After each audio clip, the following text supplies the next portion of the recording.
Ugh. The title screen we see is of the prison cell.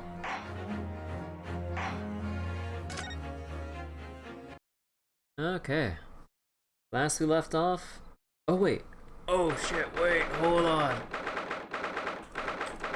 I just remembered something. Did I forget to unprivate one of my VODs? Yes, sir, I did. Well, shit. I knew I was forgetting something because it was stuck in processing hell because it was such a large part. But oops. That should have been released today. Oh well. It'll be there the day after.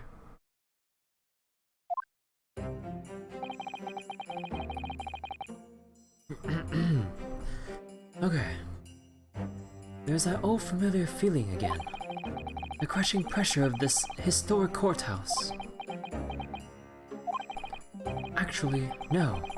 It's a little different today. There's an even more menacing tension in the air. There is a menacing tension in the air here today, isn't there? I suppose... yes, I think so.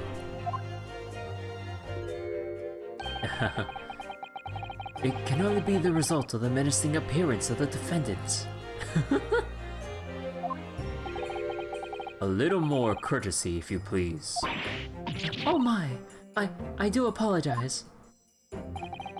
However, you are certainly not mistaken that this trial is far from ordinary.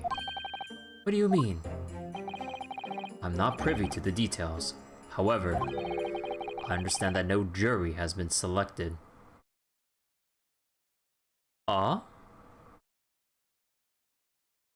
Excuse me? A trial without a jury? Well, that's just like the trial of the professor 10 years ago. A closed court. Good morning, my dear fellows. Sholmes. Mr. Sholmes. Have you made note of my hair, Mr. Naruto? An outright victory for science, you must agree. To be perfectly honest, so much happened yesterday that, well, I completely forgot about your little hair problem. Huh, what to one man is a little hair problem is to another day of drinking dubious potion after dubious potion. You have no idea how my stomach ails me this morning. Oh dear, how awful for you. I'm afraid you only have yourself to blame, Mr. Sholmes. And good morning to you, Mr. Reaper. I am delighted to see you looking so full of vim. And you. I see London's celebrated great detective is as active as ever. Oh, you exaggerate, my dear fellow, compared to my paltry engagements with a few trivial cases. The Reaper's overbearing presence is a far greater deterrent to the black roots of crime in our capital. And whilst I may not agree with your methods, there is at least one point on which I would readily commend you. What an honor. And that would be your eye for a good lawyer, sir. But Mr. Sholmes, after all, behind this lawyer there is a very great mind, my own. What are you trying to say? I wish only to say that you should be prepared for quite the trial, Mr. Reaper. Sorry to barge in. Oh, it's them. Gina! What's that in her arm? It's a mourning band, I suppose. Father, shouldn't you be at the symposium? It's been postponed, so I have some free time. I decided to come along with the police inspector to see our country's up-and-coming student in action. I shall be very interested to see the fruits of your studies over the past year. Well, it's an honor to have you here. Let's hope there are some fruits to even see.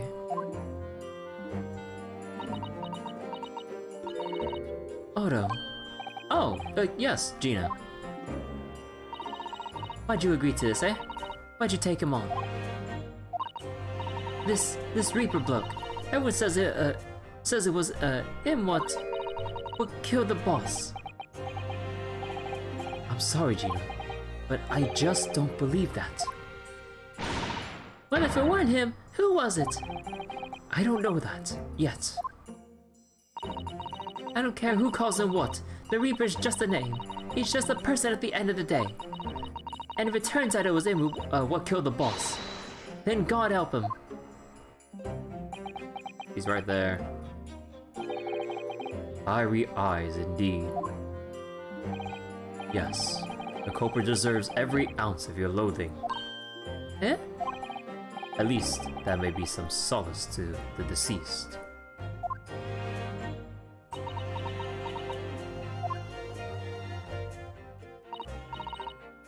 Please, Odo. Get whoever did this. For the boss. Oh, Gina. I hate feeling this useless, but there's nothing I can do. So you gotta find who done this and make the wretch pay. Counsel for the defense and the defendant. Court will be in session shortly. Make your way into the courtroom at once, please. Alright then. Here we go. It's time, Mr. Naruto. Lord Van Zeeks.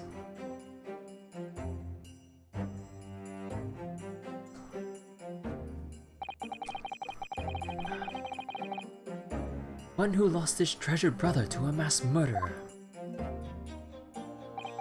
One who lost his treasured father in a foreign court of law. And one who lost the man who helped her escape destitution. All that misfortune, all that pain, on course to collide headlong in this trial. It's time to shine a light on all these dark events. And whatever truth is revealed, we're going to have to look it straight in the eye. Isn't that right, Mr. Sholmes?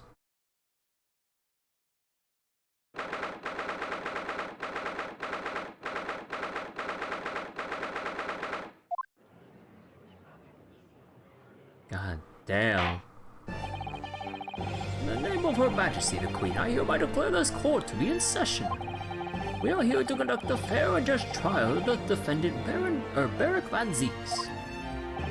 Counsels for the defense and prosecution, are you ready to begin? The defense is ready, my lord. The prosecution is more than ready. Oh, Kazuma-sama. I've been wishing to see you in court again for so long. It feels...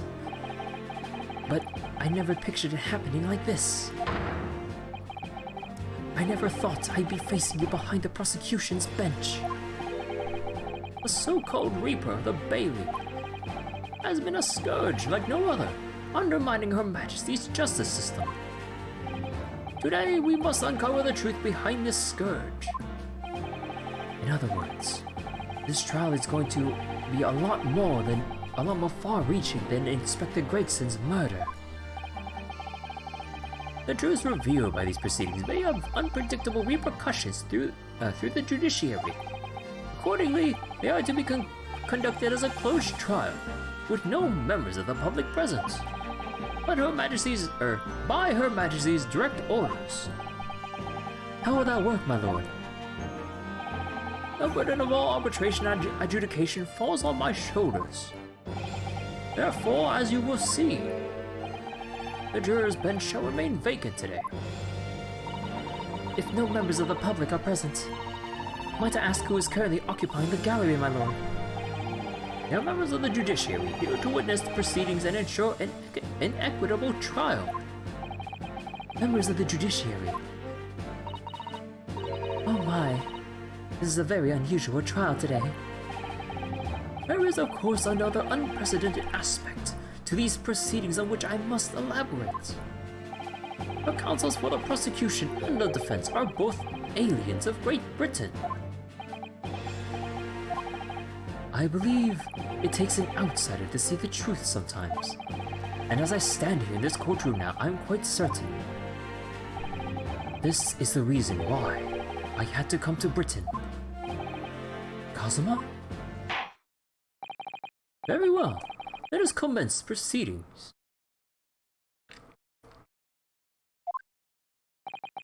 Prosecutor Asugi, your opening statement, if you please.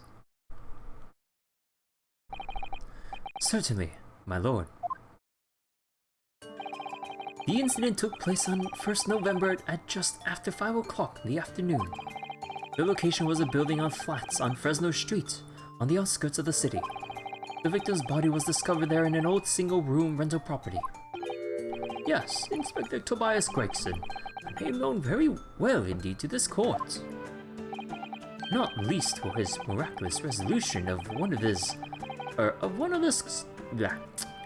this country's grimmest cases 10 years ago.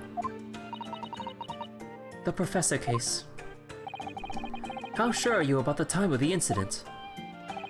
Several witnesses on the street outside heard the gunshot, all are reported at the same time. Yes, that's what Gina told us too.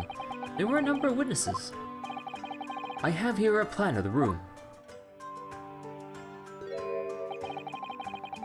Yamcha pose. I'm sorry. That's like... No, it's like a tiny bit off from the Yamcha pose, right? I'm sorry, I just can't help but seeing it as that.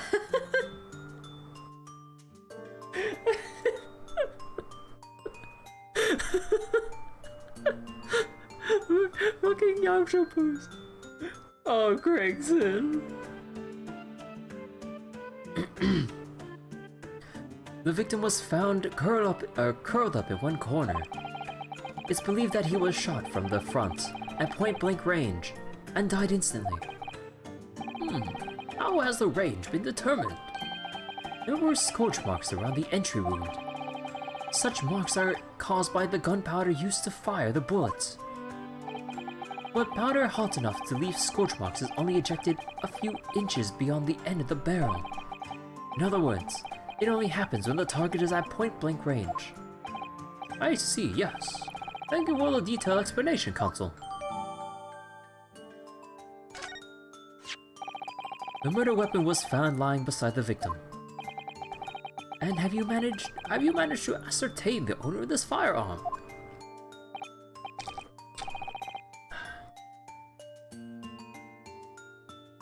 No, my lord. Not conclusively. Bravo, Kazuma-sama. We're not trying to use the gun as evidence when its provenance can't be proven. Furthermore, my lord, as I've explained, the revolver was fired at an extremely close range. The bullet passed through the victim and struck the wall behind him. There's a candle mounted on that wall, and the tip of one of the candles in it was found to have been blown off by the projectile. We noticed that too, didn't we? Yes, that's right. Thank you for the thorough report, Counsel. The setting of the crime is clear to me. You will submit the plan of the crime scene as evidence, please. As you wish, my lord.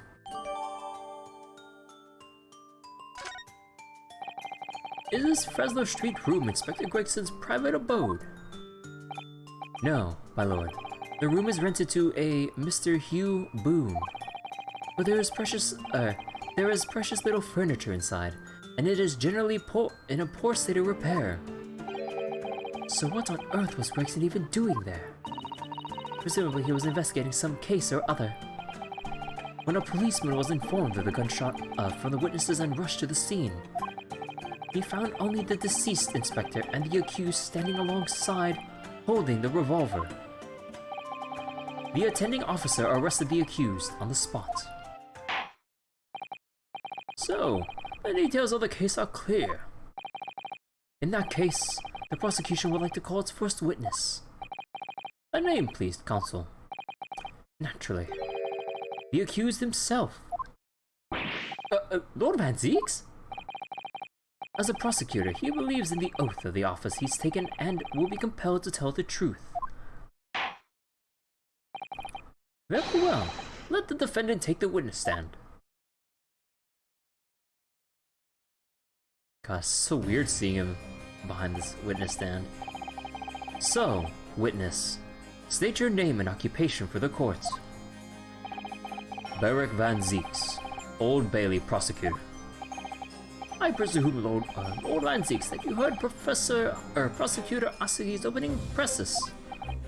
I did. It is alleged that you were found at the scene of the crime, and that you were arrested by the arriving police officer. Can you confirm this? Yes, my lord. And I'm sure the court would like to hear you explain some things away. Namely, why you were there in the room on Fresno Street at the time in question. And what exactly took place? I intend to explain away nothing. I will simply tell the truth. I must say, Lord Van Zeeks, I never imagined this day would come. Or rather, I didn't want to imagine it would come. But since you became known as the Reaper, a part of me has been dreading it. Your formal testimony then, witness. God damn. In a way, even heart-wrenching for the judge. I was investigating Gregson, and my inquiries had led me to that address. When I first entered the room that day, it was dark inside and I saw no one. A moment later, I heard the gunshots. I spun around and saw the revolver on the floor. And stupidly enough, I picked up the revolver for the police to arrest me too. Just as I picked up the firearm to examine it, the door flew open and I heard a man scream. It was only then that the body of Inspector Gregson appeared before me. Wait. Investigating. Into the room, it was dark, heard a gunshot. So it was so dark that he didn't see the... Wait, then how could the actual culprit got away that quickly? Was it that dark? It was 5, but I would imagine it wouldn't be that dark at 5 in the evening.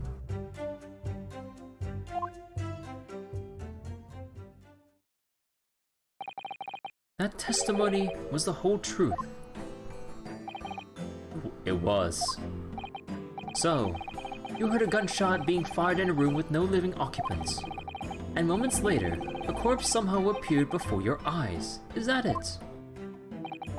You're right. You haven't explained away anything. In fact, that would barely qualify as an excuse.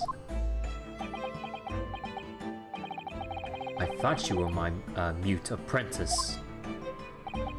Yet it turns out you have a way with words, Prosecutor Asugi. It would appear to be a singular tale indeed. Hey, young Doken. Singular isn't the word. It's laughable. What's gotten into Kazuma? He's not behaving like himself at all. Very well then. Counsel, you may begin your cross-examination. Yes, my lord.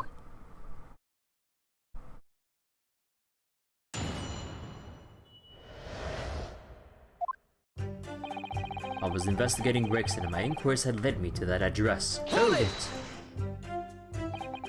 You were investigating the inspector. What on earth for? Imagine being in a court of law against your friend with a prosecutor as a defendant. Couldn't it be Ace Attorney? Nah. This is like a one-of-a-kind case. Nah, something like this would never happen in any of the other Ace Attorney games. Nah. The other court cases are more sensible in their setups, right? There's no way they'd be any more messed up like this. I'm not at liberty to say. Sorry? I'd identified a distinct possibility that Gregson was involved in a case I was investigating. Regrettably though, he was killed before I could secure the proof I needed. is according to understanding that on the day in question you followed the victim to the scene. No, I was privy to his movements in advance. How? I stole into his office into the yard and consulted his diary. The address on Fresno Street was noted in the 5 p.m. entry. You illegally entered the man's office. In Japan, that alone would constitute a very serious offense. As it does in Great Britain, I assure you.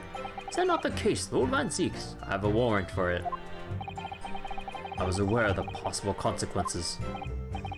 So, in summary, you were investigating the victim, and yet, you refused to tell the court why. Hey Patchy, how you doing? I didn't realize British prosecutors enjoyed such freedom to choose what to divulge on their oath. Why did I ever think I could defend this man? Oh man, Cosmo taking every single opportunity to roast Van Zeeks right now in the British justice system. Hold it! Defend the prosecutor now, yep. Had you ever been to the address before? No, never. I only learned of the place as a result of my investigations into Gregson's activities. There was no light inside when I entered, so it was all but impossible to make out anything. But at 5 p.m. the sun would only have would only just have gone down. It would still have been reasonably light outside. The room has a window, but it was boarded shut. Very little light found its way into the room from outside, so it was extremely murky inside. I wouldn't have noticed if the victim was already lying on the floor. There was no artificial light in the room, you say? You're quite sure? I'm quite sure that part of the room where the body was found was very dark. I have a feeling there was a small oil lamp burning on the desk, though. I couldn't say for certain. Look, Mr. Naruto. Yep. There is a small desk in the room just here. Yes, I remember. And there is an oil lamp on it, as well as the framed photograph. When I entered the room, I closed the door behind me and started towards the desk to investigate. And what did you find? Nothing. I never actually reached the desk. A moment later, I heard the gunshot. I spun around and saw the revolver on the floor. Hold it! So, who fired the gun? I have no idea. I didn't see anybody else in the room. But you say it was very dark in there. Yes, that's right. All I can tell you is I didn't sense another's presence. Then could it be that the gunshot actually originated from somewhere outside the room? No, that's out of the question. Oh. Without doubt, the sound emanated from inside the room. I could smell the gunpowder. This is going from bad to worse. And you say that's the point at which you noticed the revolver on the floor. Correct. And I foolishly picked it up. That was carelessness on my part. Presumably then, the gunshot you heard came from the firearm that you somewhat hastily took in your hands. In point of fact, my lord, I believe it did not. What? The barrel of the revolver I picked up was cold, and there's no smell of spent powder. Well, that makes this easy then. That makes this real easy.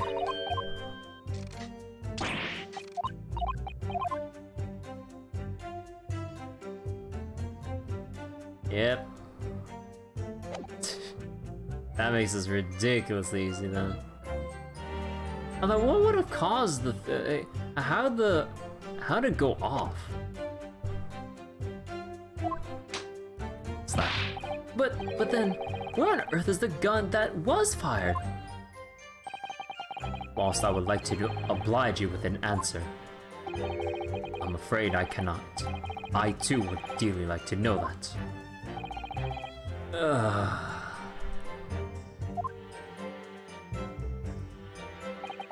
Just as I picked the firearm up to examine it, the door flew open and I heard a man scream. Hold it!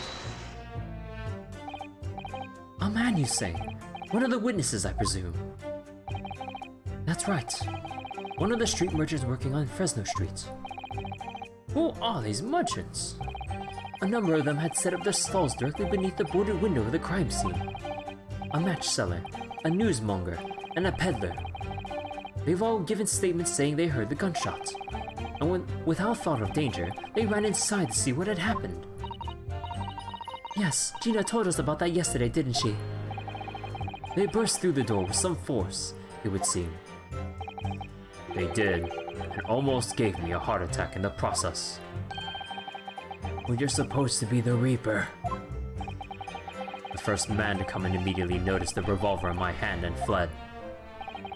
A policeman patrolling on Fresno Street heard the commotion and was able to arrest the accused shortly after the incident occurred. Anyway, the man's scream drew my attention in that direction. It was only then that the body of Inspector Gregson appeared before me. Hold it! What do you mean by that? In what way did the body appear? Well, I honestly can't explain it, but it's the truth. As far as I was concerned, the body hadn't been there until that point, and suddenly, there it was. Did you perhaps hear the sound of the victim falling on to the ground just beforehand? At that moment, what I heard was the sound of the door flying open and the scream of a man. The man who came inside first, nothing more. Huh. I see. After the man fled, I examined the body. I was stunned to find that it was Gregson. Most curious circumstances indeed. How the inspector was killed or how this body seemed to appear out of nowhere, I have no idea. Objection! Oh damn! Surely the court has heard enough. My lord, the cross-examination has clearly revealed that the accused Barrick Van Zeeks is lying on multiple fronts. What is that supposed to mean? Good gracious, counsel! The defendant is lying, you say? In his testimony just now, he claims that he failed to notice the victim's body because the room was dark. That's correct. No, that's impossible.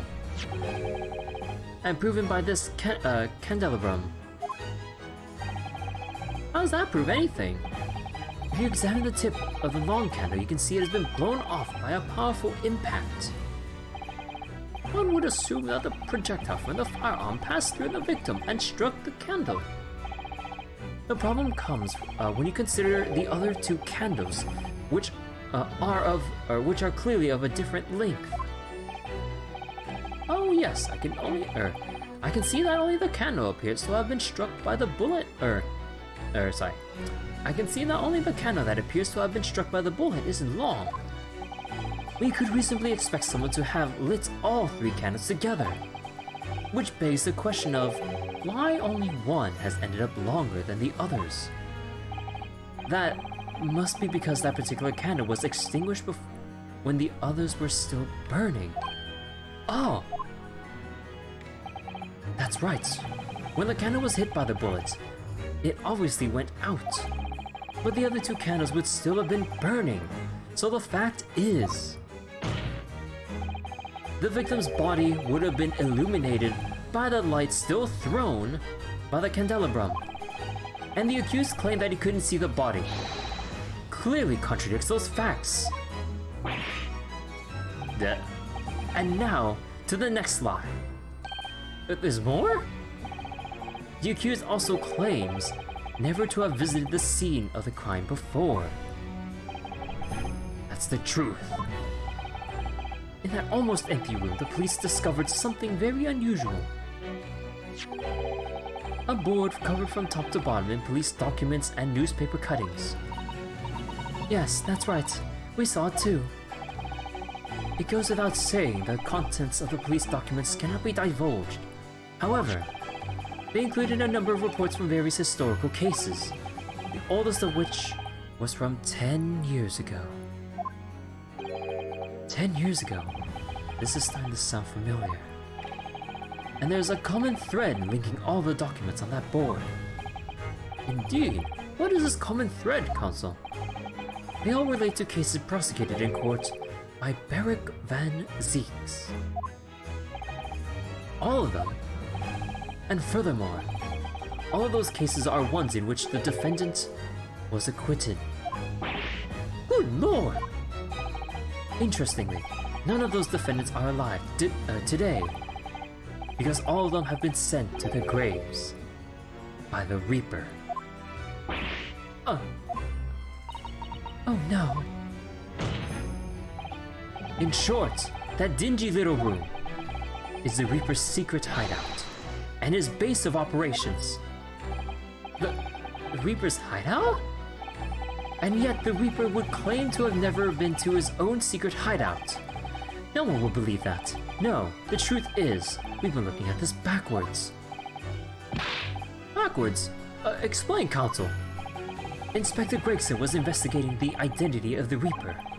When he discovered the location of the man's secret hideout, he was killed. As I'm sure everyone can imagine. By the Reaper's hand.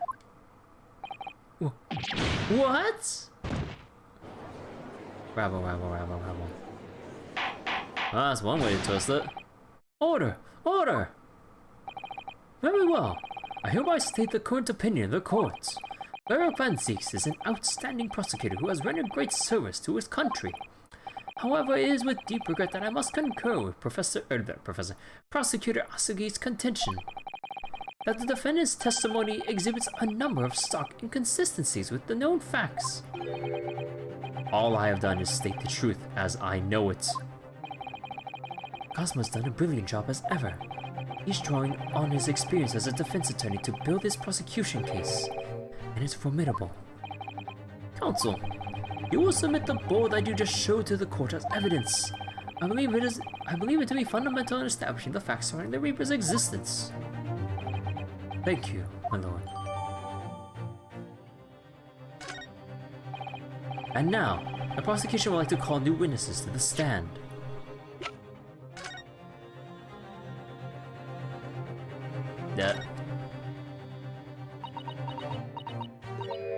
Oh, what's this? Mr. Naruto, look! Yes, it's a smudge of some kind. In fact, it looks just like a handprint. And the color. That's blood, isn't it? Oh dear. How disturbing.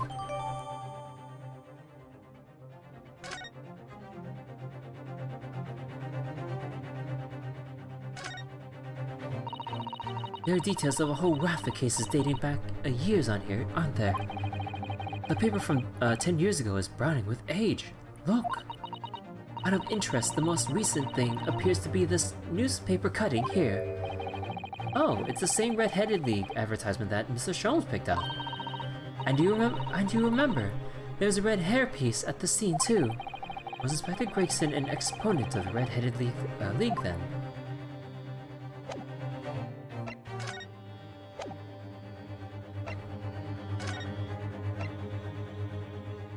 Instant death.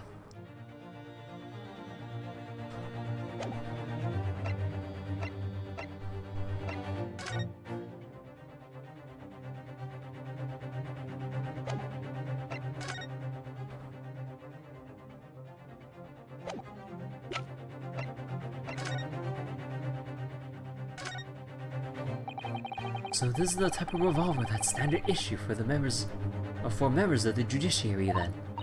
Yes. I'm now asked about what the records are kept about who they're issued to. I was told that for the past 5 years they've been engraved with a unique serial number.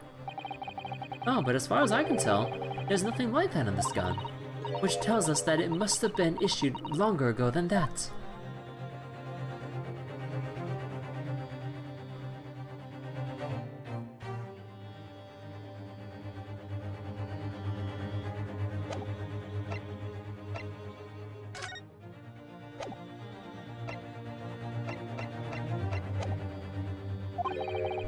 Witnesses who saw events unfold on the day in question.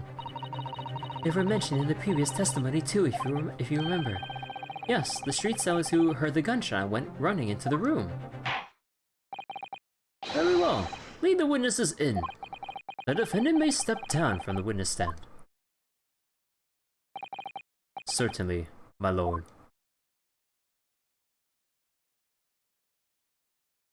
What the heck? Oh my god, it's that old man. So, witnesses, state your names and occupations for the court. Names? We don't use names. Far too fancy for the likes of us. Holy crap. What is going on with his lower lip?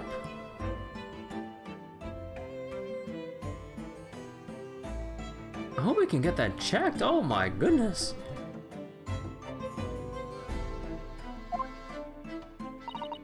We're just free and easy. So we would like live where we want to live. Give them all a vacant stare as they walk. Give them all. Okay, hold on. How am I gonna do this voice? Oh god. I don't think I can do it.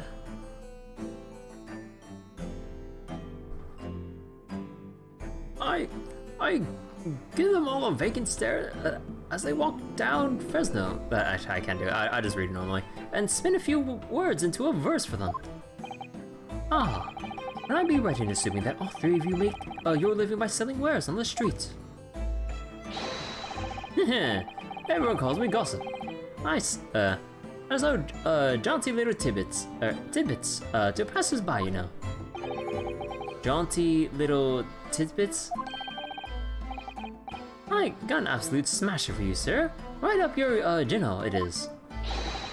6 pence is the price, and not a penny less. Wait, you're actually trying to sell it to me now? Oh, come on, sir. Don't tell me you're not interested. Try the man. Give him the money and see what it is. Pay the man, counselor. What do I have to pay? Why am I the one paying here, Judge? Alright, 6 pence it is. You won't regret it, sir. Now, got your listening ears on? Just between us, a young couple on Slide Street have just had twins.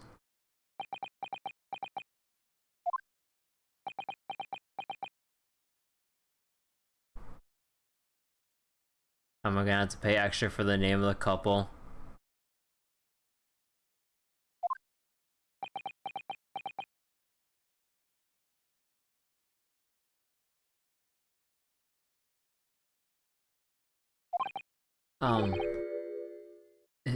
Is that it? No, that's not it. It's gossip, isn't it? It wants to spread. Well, that bit's up to you and your mouth, of course. I've got more, you know. Want another juicy one? 6 pence a piece it is, if you're curious. I'm curious, yes, about what's going on just under that fat bottle lip of yours. Maybe the unusual bruise or whatever it is that's poking out from under your collar. Oh shit, wait, you're right. What about the next witness then? What name do you go by and what do you sell?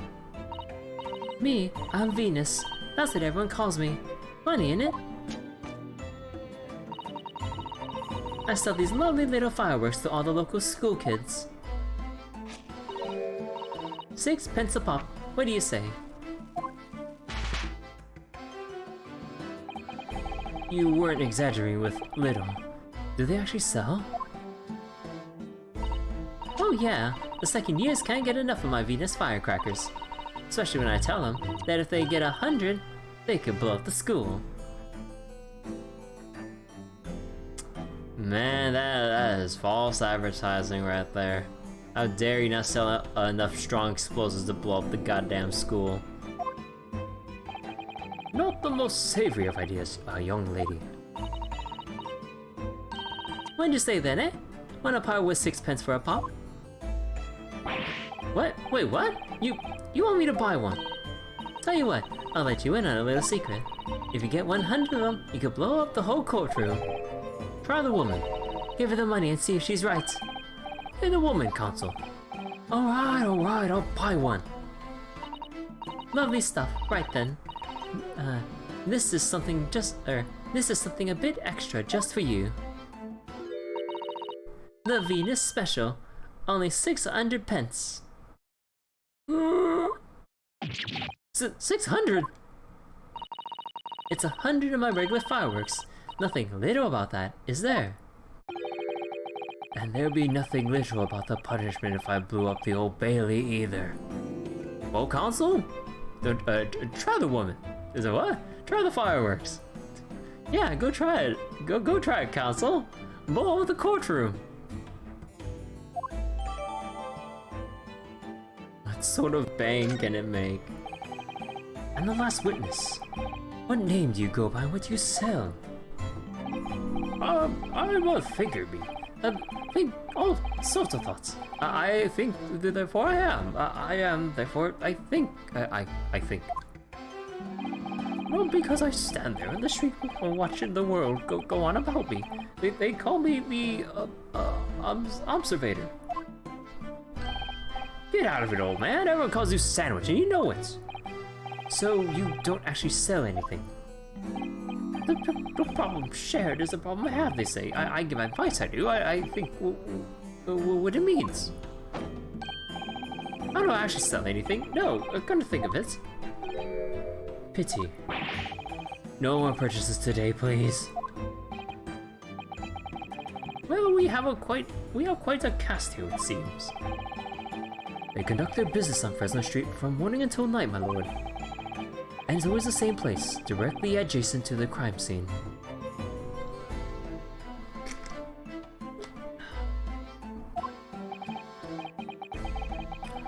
I see. And thus they heard the gunshot, I suppose. Not only that, but they very bravely ran inside to see what was going on and witnessed the crime.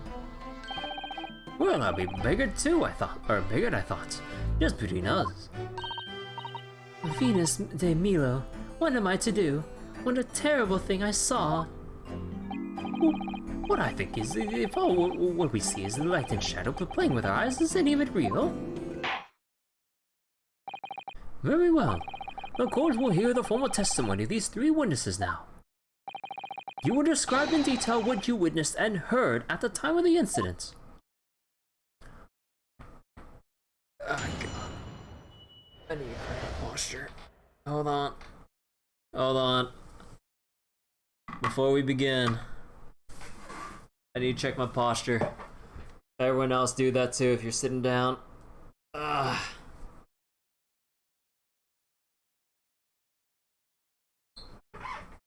Squeaky chair. Oh my god, I really do want to say screw it and buy like a decent chair. At least one of those mesh chairs that don't fucking squeak with adjustable armrests. Oh, that'd be perfect. We saw the whole thing from start to finish, we did. Everything from the moment they went into the building. It was less than a minute after the Reaper had gone inside that we all heard a big bang. Seems to me that seems to me that quick to talk is quick to walk. Gossip couldn't wait to go and see what had happened. I ran into the room and there he was, the Reaper, gun in hand, standing over the dead body. I was scared half to death, so I ran out to find a copper. If these witnesses were there the whole day and saw everything, who did they see going inside the building? Only the victim, Inspector Gregson, and the accused, Barrick Van Zeeks. I've seen pictures of that Reaper in the paper. I know what he looks like.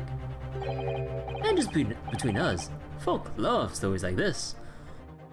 I made myself a tidy sum already.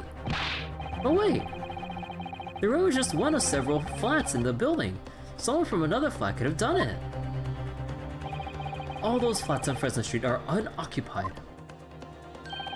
Of course they are. They're small, damp, dirty, and expensive to boot.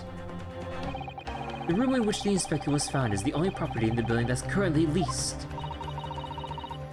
And we know the leaseholder's name, don't we? It's Hugh Boone. The testimony the court has just heard would appear to have little room for doubt. It's becoming increasingly difficult to see how anyone other than the defendant could have committed the crime. No! Thank you for your candor, my lord. Counsel for the defense. You may proceed to cross-examine the witnesses. Yes, my lord. In a closed court like this without a jury, the judge is the only person whose opinion matters. I have to break down this testimony. Somehow.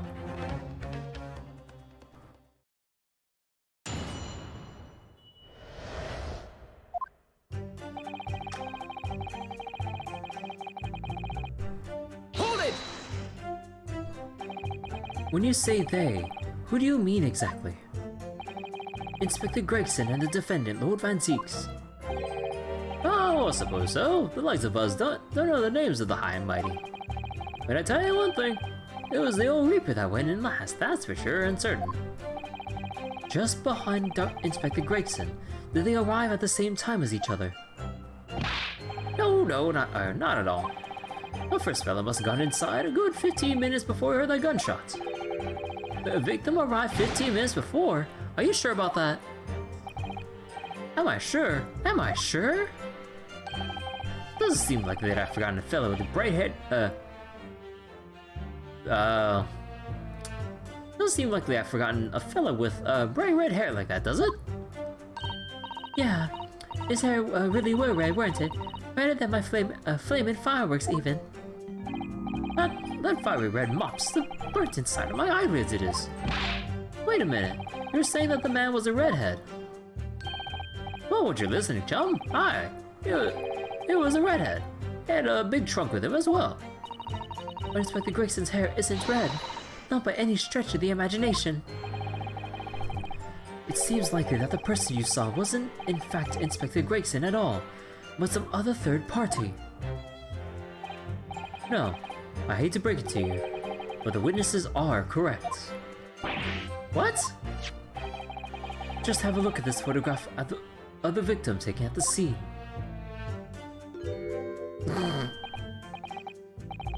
Yes, that's Inspector Gregson, alright. And a red hairpiece. Ah, of course. We saw on the floor when we investigated the scene, didn't we? I still refuse to believe Inspector Gregson wore a hairpiece, though. So then why on earth would he have been wearing something like that? The color does seem to suit the man, one might say. A photograph will be submitted as evidence, please, counsel.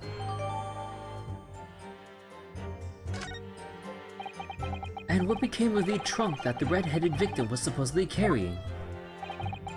I was informed that no trunk was found at the scene, so it just disappeared. What? You expect us to have been watching the building every second, do you? We definitely saw him at the dock, in the dock going in though. No question about that.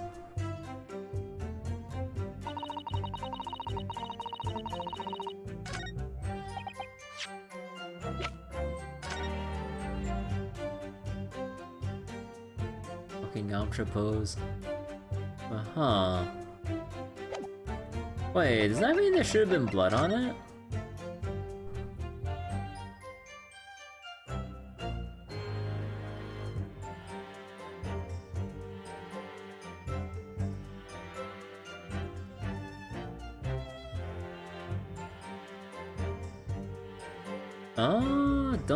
No, I don't think I can really see any more of that. Hold it! By which presumably you mean the gunshot. I sell these little things, don't I? How would I know what a gunshot sounds like? But I've always thought it probably sounds a bit like this, doesn't it? And you say that you heard the noise almost as soon as you saw the defendant here enter the building. That's right. It was almost straight away. Bang, it went. Just like that. Well, he's a Reaper. Inity? Inity? Oh. It's what the French call, accompli? Accompli? I don't know French. When the Reaper's around, people are going into the ground. I mean, that's what he does, isn't it? Isn't it? I think we get the message. The Reaper couldn't allow the Inspector to live after he discovered his secret hideout. There can be no clearer motive for the crime. Yes. It's certainly an eminently credible motive. Great. And at that point you went inside, is that correct?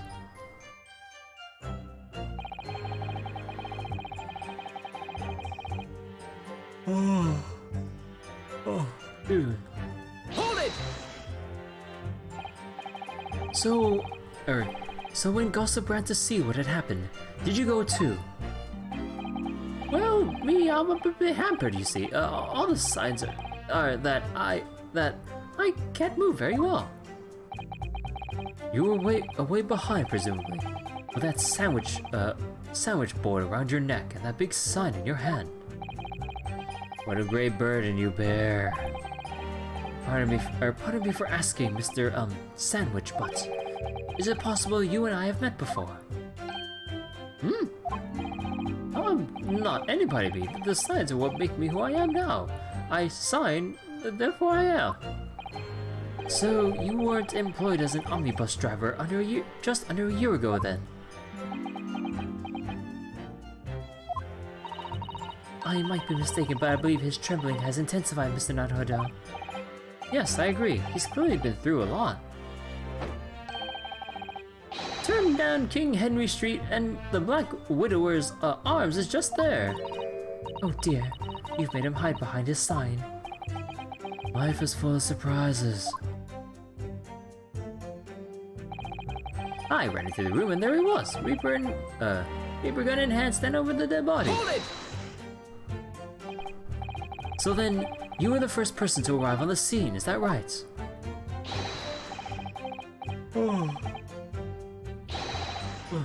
Excuse me. That's what I was. Kicked the door open like a professional I did. And the other, what's going on here? Or what's going off here? A gun, apparently. Lord Van Zeeks claims that all he heard was a man scream, though. And was it dark inside the room? No, not dark at all. There were candles burning on the wall. Really? And there was the fella collapsed on the floor. Just between us, it's the first thing I noticed when I got inside. Ah, I see. Even though Lord Van Zeeks claims not to have seen any such lights on the wall. Well, the next thing I noticed was someone standing right beside the body. The accused, Beric Van Zeeks. That's right, the pale-faced Reaper himself. I was a little shocked, I won't deny it, but I'm no lily-livered coward. I stood my ground and gave that Reaper a cold hard look stare myself. Excuse me. Do you have something to add, Mr. Sandwich? There's really nothing to me. Empty in the head I am. Just two slices with no middle. So I don't know what you could want with me. I think that maybe you just remembered something. Having heard Mr. Gossip's last statement, I mean. What I think is, we're all nothings, really. We try to dress ourselves up as something else, but at the end of the day, we're all just street sellers. That's enough out of you, Sandwich. Keep your trap shut now. Unless you want us to make you into a real sandwich. When you saw the Reaper, he fell clean over on his backside.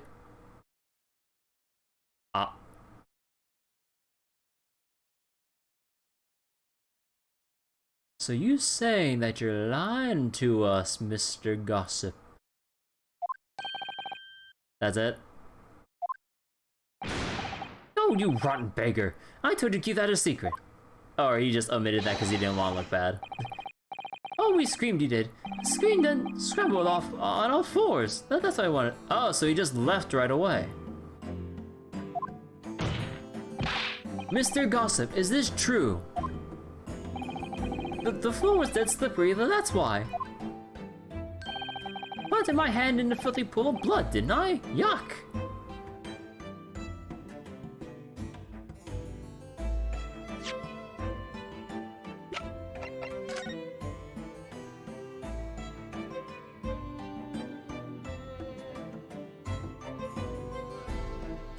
If you were to arrange it...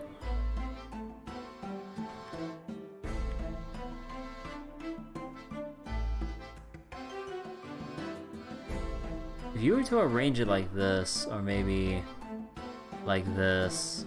No, but then they wouldn't notice... Nah, maybe it's a different handprint then, but then it's just like...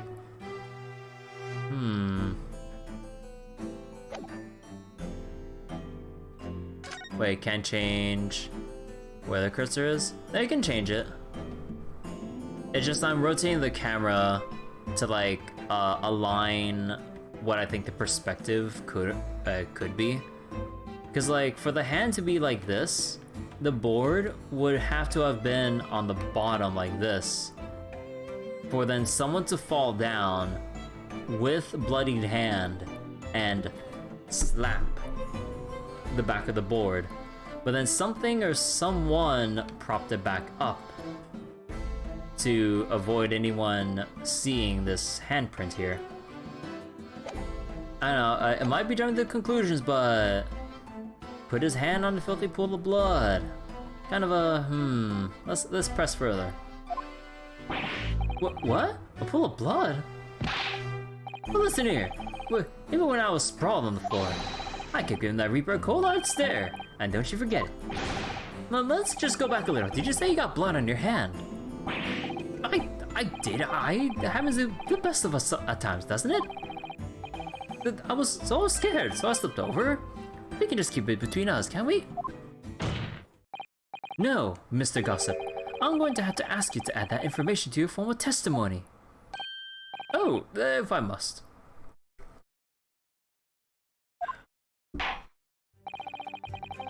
The witness will amend his testimony to include the aforementioned details at once.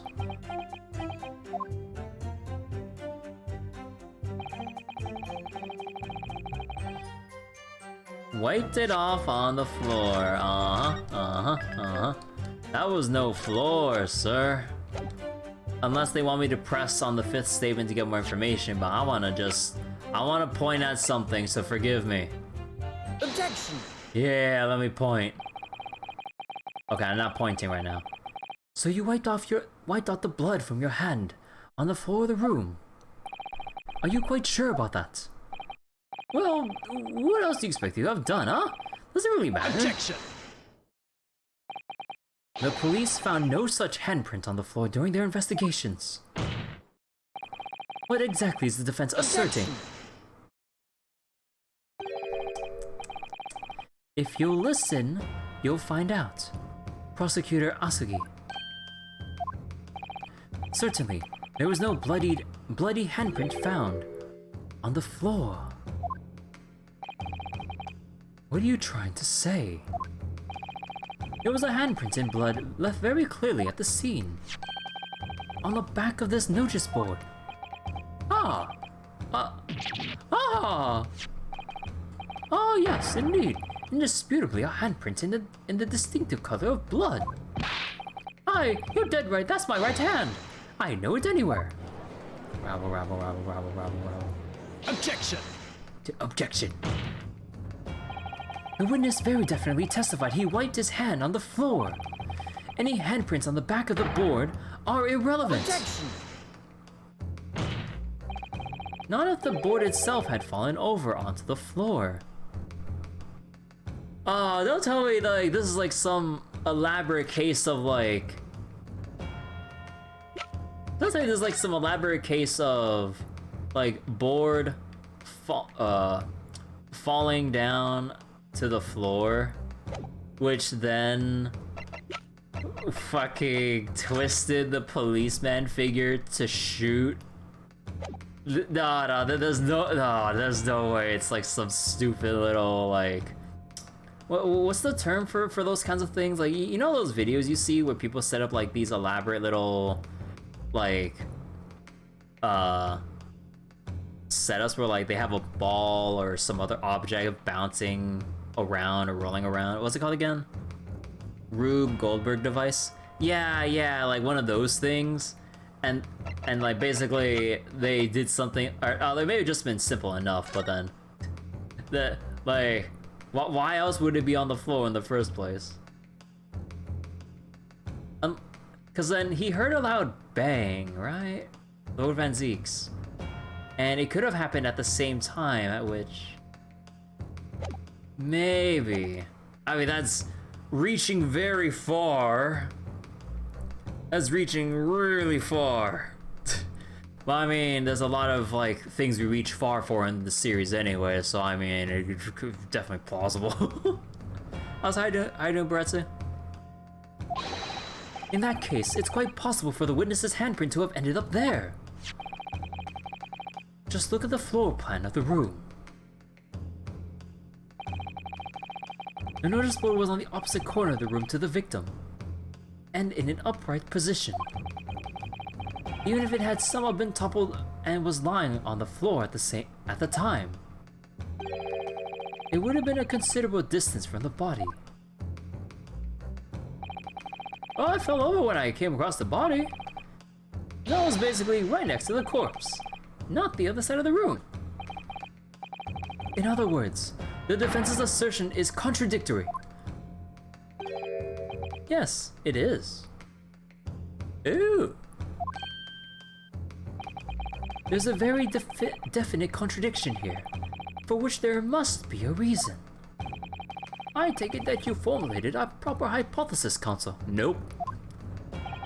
Regarding this apparent discrepancy between the witness's account and the handprints found at the scene. I have, my lord. This discrepancy between the witness's account and the location of the handprints is explained by...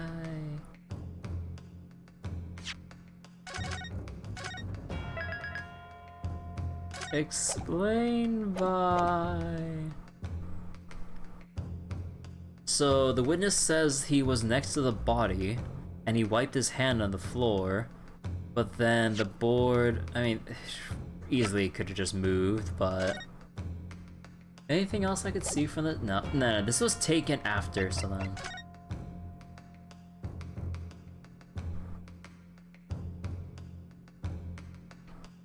So then maybe as the door swung open, Van Zeek's mentioned that did Van Zeek's mention anything about the notice board himself? Otherwise it could have been over here, fallen flat, and then he noticed and then just booked it. And then, since I think I don't think, there must have been some time that passed just enough, but then, actually, I wouldn't say it's false testimony, because, you know, that reaction seems, at least to me, genuine enough. And another handprint? Do we have, like, any evidence of another handprint? I keep forgetting that that's just the full zoom. We can't turn that around. No handprint to speak of here.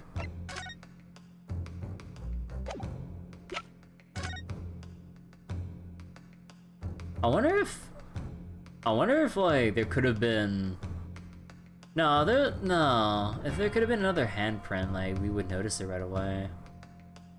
Unless like it's we'd see like a dark little mark for the blood here, even if this is red hair.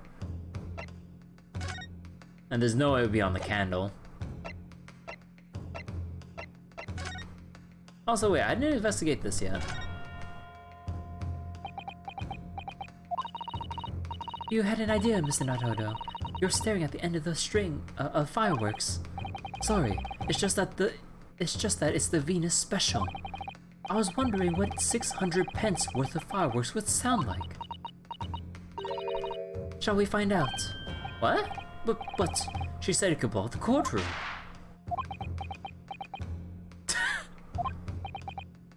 Alright, that was a fairly sizable bang. My ears are still ringing, Mr. Naruto. It sounded almost exactly like...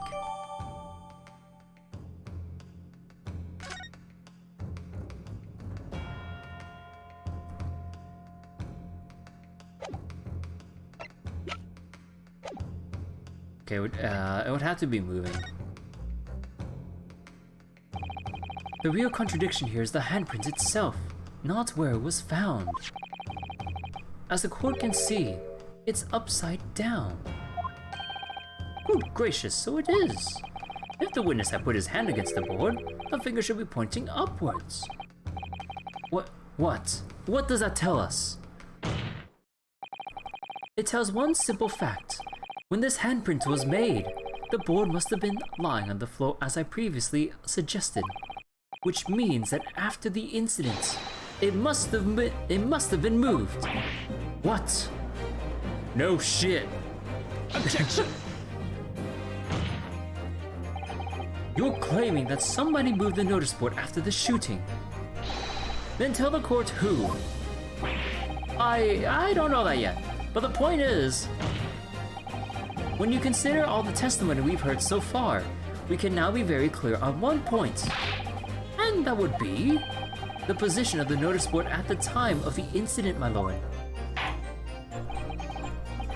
So, counsel, I must ask you to clarify your assertion to the court, or for the court. At the time of the incident, where do you maintain the notice board was situated? It must have been here. Because at the time, Van Zieks didn't notice any body, and then when it fell down, then it just suddenly appeared. Take that! This is the only possible location.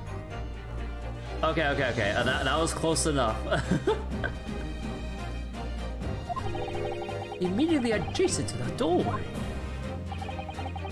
If the court would think back to the testimony given by the defendant earlier. He said that when he entered the room, it was dark. He couldn't see the body. Bayek! If the notice board had been there, the body would have been completely hidden from view. And the light from the candles would have been blocked, making the room appear darker. Objection! Objection. But the accused also claims that the victim's body simply appeared before him. That's true. Or, in his precise words, just as I picked the firearm up to examine it, the door flew open and I heard a man scream. It was only then that the body of Inspector Gregson appeared before me. Oh, so then when Gossip just barged in, he knocked the notice board over.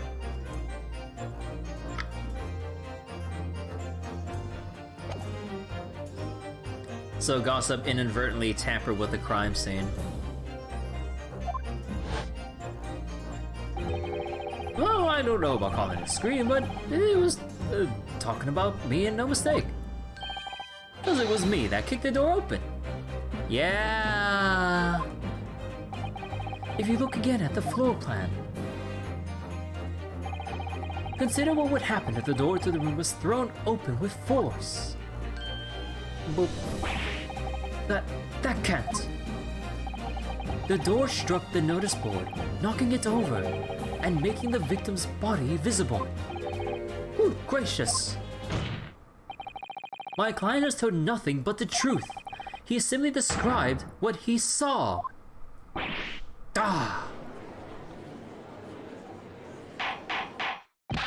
Order! Order! Counsel, how has this not come to light before now? After the incident, somebody must have righted the board and moved it into the position where the police, myself, and my colleagues saw it when investigating the room. Witness, what have you to say for yourself? What? Me, my lord! You and your fellows were there at the scene before anybody else. It goes without saying that you must know something about the position of the notice board. The witnesses in the stand would testify again. You will each explain exactly what you did upon arriving at the scene of the crime. Yeah, stop looking over your glasses at me. I get the message. Damn.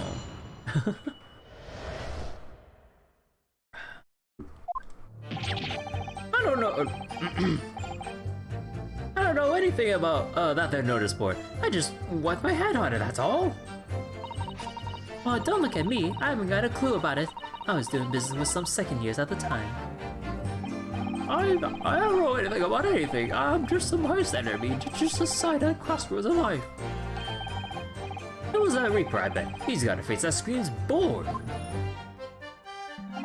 I can't see how this changes anything anyway. The detective still died when we heard the gunshot.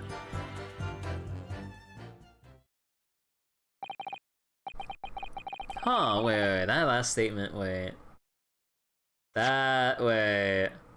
He still died when we heard the gunshot. Oh, no, wait, that... No, the gunshot happened when...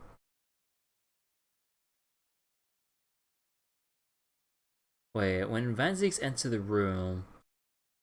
He said he looked around just for a moment, right? And then he heard the gunshot? And then when he went over to pick up the revolver or something, Gossip kicked the door open, knocking down the notice board, and then he noticed the body. Still died when we heard. But that would mean... Oh, wait, no. I think I misunderstood. I think I'm getting ahead of myself here. Let's go press that later. So none of you can elaborate further. Shaken by the crime they witnessed, and with only the light of a few candles and an oil lamp by which to see. We can't expect these witnesses to be able to give a more precise account of what happened. That's right, yeah. It doesn't pay to expect too much.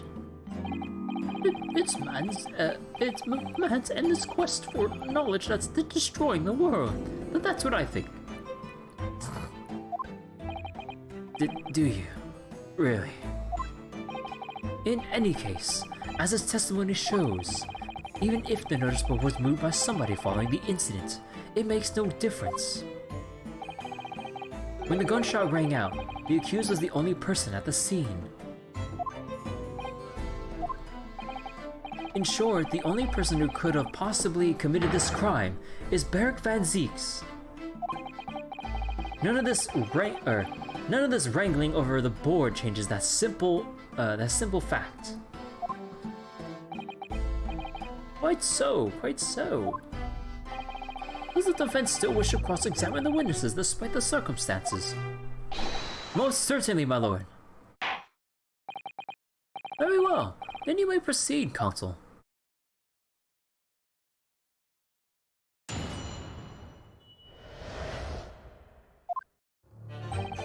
I don't know anything about that there notice board. I just want my hand on it, that's all. So you admit that it was the board you wiped your bloody hand on? Admit it? Well, what's to admit? It's there plain as day for all to see, a smashing print of my right hand. Perhaps you wanted to hide that handprint. So you righted the notice board and pushed it into the corner, did you? No, imagine the weight of that great lump. Do I look like a powerful, nurtured man? Well, did you see anybody else moving the board? Well, I've got nerves of steel, I can tell you, but even I have my limits. There was a button on the floor in front of me, and the Grim Reaper himself standing over it. And there was precious little light inside either. My bottom lip was all a-quiver.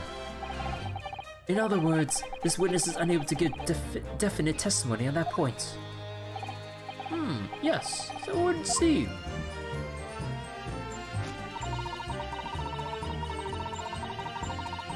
Hold it!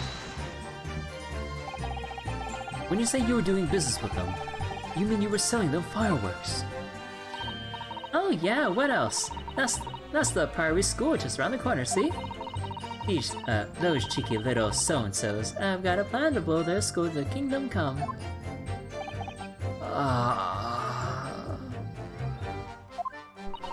So I've been telling on them. None of the teachers know what they're up to. Oh, you have, so you're a snitch.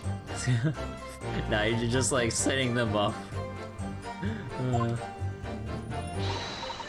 Yeah, wouldn't want anyone to get hurt, so I let the school know the kids are playing with dodgy toys.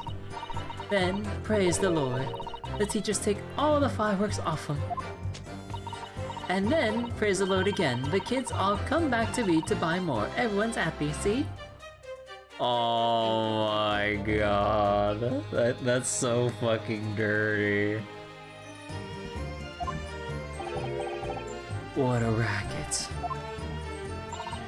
Of course, sometimes the teachers give me a little bonus to thank me for letting them know. It's a busy old life, some explosives. Venus is a guileful goddess indeed. Well, telling barefaced lies is my kind of thing, really. Telling barefaced lies is my kind of thing, really. I'm ever so good at it. Excuse me. Excuse me. Something wrong, Mr. Sandwich. I'm sorry, I can't take the fact that we have to keep calling him Mr. Sandwich seriously all the time. Oh my fucking god. If I said it was, could we just leave it at that? Would that be the end of it? No. Did Miss Venus's statement just now bring something to mind, perhaps? Philosophical thoughts. Deep philosophical thoughts. Huh? Let's say there was a great liar. And that great liar said without batting an eye, telling barefaced lies is kind of my thing. I'm ever so good at it. Will those words of hers be a lie too? Or the truth? In which case, she's not a liar. Ooh, it's a hellish paradox, that one, don't you think? I'm not entirely sure, to be honest. But it seems to me you're suggesting Miss Venus has been lying. Are you?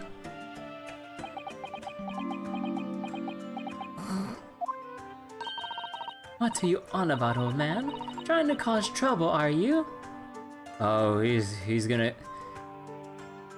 You're gonna sneak the Venus special and light it under his ass, aren't you? Oh my god. I can see it now. You're gonna light some fireworks right under his ass, aren't you? Keep on like that. And I'll wrap your whole body in firecrackers and set them off. That'll give you something to trouble about. You have a startlingly disturbing mind behind that sweet and innocent face, young lady. So Miss Venus has lied in your testimony. Is that what you're trying to say, Mr. Sandwich?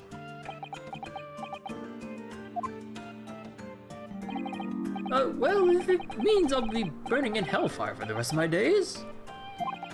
Yes, that's what I'm saying. Can you elaborate, please, sir? Minus 12 pence. Old Blabbermouth here, headed for the room where the gunshots seem to have come from. What if there was someone else who crept up the stairs behind him, too? Old Blabbermouth went to the room with a gunshot. Someone else who crept up the stairs behind him, too. That's right. That rotten liar over there.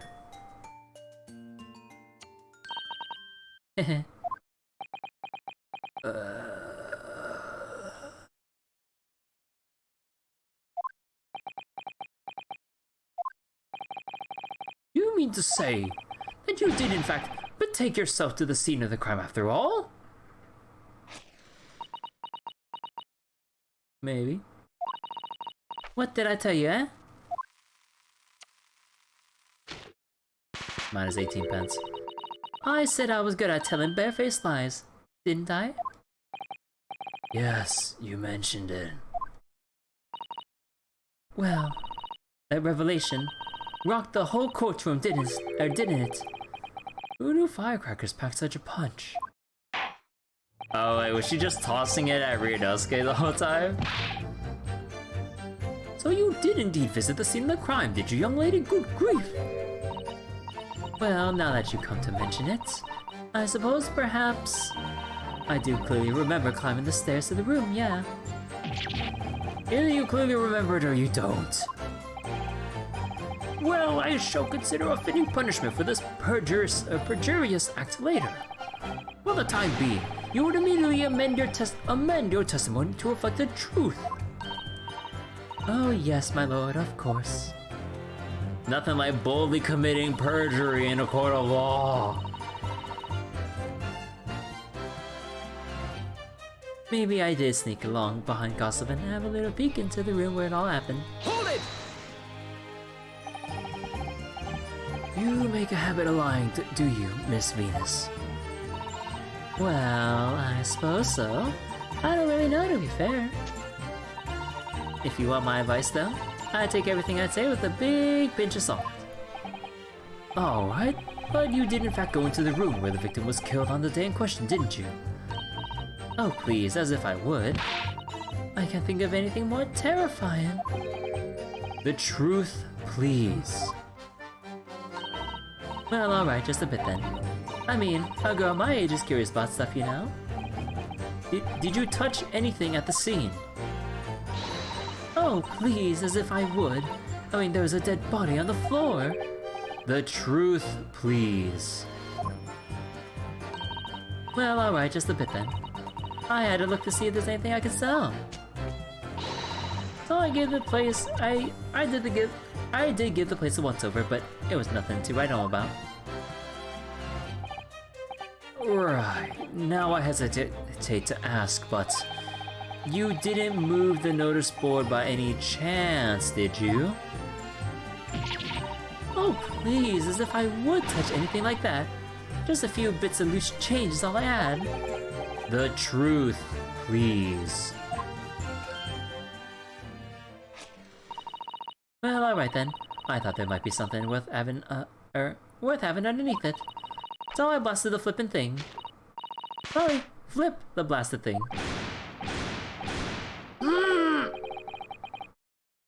You're telling us that you did move that board! I think that did slip out, didn't it? You daft bot! I don't believe it. The girl doesn't think. So, did you find anything then? Something that you might have taken, perhaps, to sell? Oh please, I should be so lucky. The truth, now! I might have found this old pocket watch under the notice board, I suppose. But a bit of junk like this couldn't be worth much of it. Ah! So it was you, wasn't it? You're the one who took it! Gina? Young lady, may I remind you who you are? That watch there. It was a present to Inspector Grayson from the yard for the big case he solved 10 years ago. The professor case, no doubt. The boss used to wind it up every evening without fail when he was waiting for his grub to come at the pub. I see. I swept it off him once, and blimey, he was upset. He gave me an earful. Said he hadn't missed a day in the last 10 years polishing and winding it. It meant the world to him, that watch did. Possibly not the best thing to go diving for then.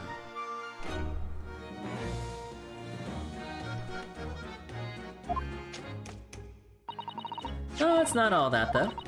I took it to visit that night and see how much it was worth, but the old dealer wouldn't touch it. Wouldn't give me a penny for it. Said it wasn't working. Knocked about and worthless, he called it. Ah, I knew I should have lifted it. That watch must be submitted as evidence at once. Oh please, just so long as you promise to give it back when we're done. No. Not a chance. I'll swipe it from you if you try to get your grubby mitts on it again. That's enough. And the watch of the bailiff forthwith. Now, children, watch your manners. Good lord! The glass appears to be broken.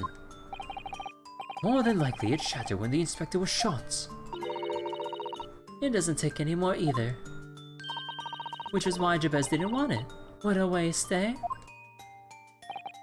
Yes, indeed. It appears to have stopped at the hour of 5. Exactly when the gunshot was heard then. Which supports the prosecution's claim, of course.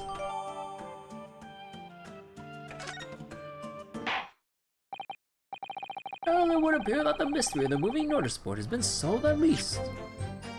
Oh my god, girl.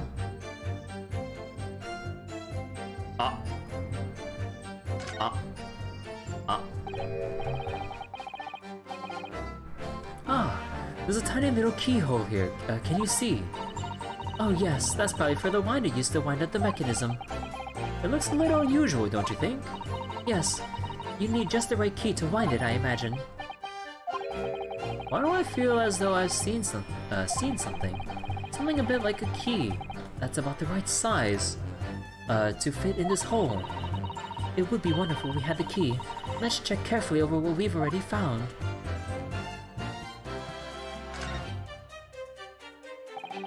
There's a tiny little stub sticking out from this, from the small hole here. Look! I suppose there must have been a little knob or something, little knob or something on that for setting the time.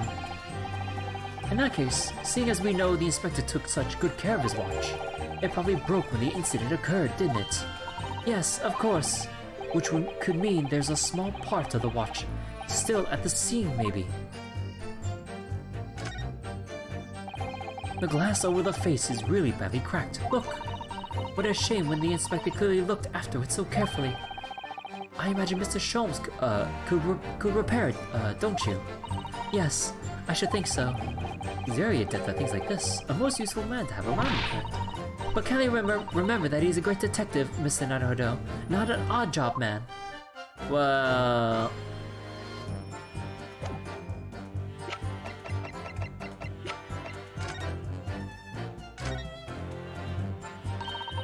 The helmet of this... oh wait.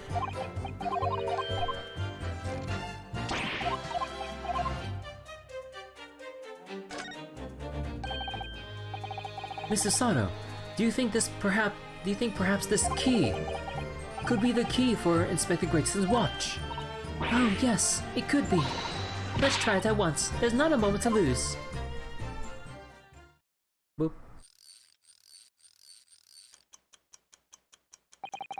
I knew it! A perfect fit! And look! The inspector's watch has started going again! Ah, so it's obviously just been, it has obviously just not, been wound up, that's all. What is it, Mrs. Sato? Well, if the watch isn't actually broken after all, I have a feeling it could have profound implications. She's deep in thought now. Perhaps I'd better start thinking deeply too.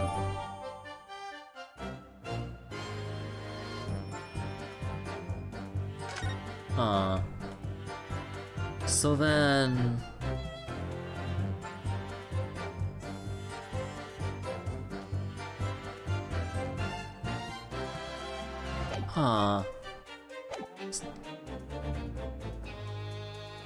So if it could have been working the whole time...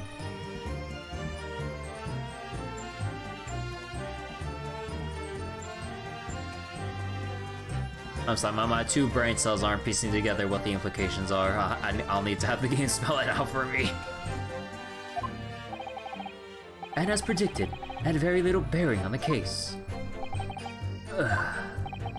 Now then, continue with your cross-examination, please, counsel.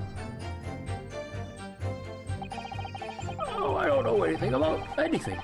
I'm just a bystander, just a sign of the cross of the light. Hold it! But you did go to see what had happened in the room, didn't you? Prisoners Street is my whole world. That's all I know. And I know all of it. I have to make my business to know if I want to hold my side high. So you did go to see what had happened. No, it's not the destination that's important, it's the how you get there, isn't it? Did you notice the notice board in the room? If you think about it, we're both the same species, aren't we? Both different members of the sign family. So if I'd spotted it, I might have tried to trip it up out of a sense of rivalry I meant. Someone really needs to tell you that you're Homo sapiens, not Homo science. Does that mean you didn't notice the board? I could only repeat what I said before. I don't know anything about anything. I'm just the bystander me. Just a sign of the crossroads of life. In which case, just who was responsible for moving the notice board? Hold it! What exactly do you mean by that? Oh, come on now. Don't tell us you've not noticed. He looks like he eats everything in the world, that fellow. We're not notice boards. They're the one thing he likes. You can see in his eyes. I can't say I'd ever noticed. I'll tell you one thing for free, though. I never took my eyes off that man on the floor, or off the Reaper, not for a second. Sorry. Well, I was that scared. I couldn't. You never know what a feeling like that might do if you look away, do you? If you didn't take your eyes off the defendants, you should be able to confirm categorically whether or not he was the one who moved the notice board. Aye, that I can. The Reaper did nothing of the sort. I can swear to that. I could have missed it if he had heaved the thing right up again and dragged it into a corner. Right, glad we cleared that up. What happened to the face that screams bored? I feel your pain, Kazuma.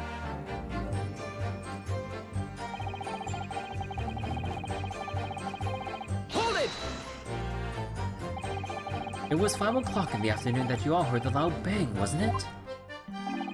Maybe the notice board fell over, and maybe it didn't. Maybe I fell over, maybe I didn't. Well, the Reaper's fate is sealed either way because of the gunshot we all heard. So your fate's sealed too. My fate? That's right. The defense is fated to lose, and the prosecution to win. In other words, it all hinges on that single gunshot. So if I could just find some problem with that part of their story, it may be possible to change all of our fates. Of course, none of that changes the fact that I heard what I heard, doesn't it? Or does it? Not much to go on. As you pointed out, Mr. Naruhodo, there's no question that the notice board was moved, so somebody must have done it. But it did happen after the event, so maybe Kazuma is right, and is not relevant to the case. But it seems to have been deliberately positioned so as to hide the body from view. So I feel sure that there's some deeper significance to all of this. Yes, I know what you mean. I've no doubt there are more clues to be uncovered. You're right, you're on the right track. I can feel it. So follow your instincts. Alright then. Follow my instincts, oh boy, time to jump to conclusions.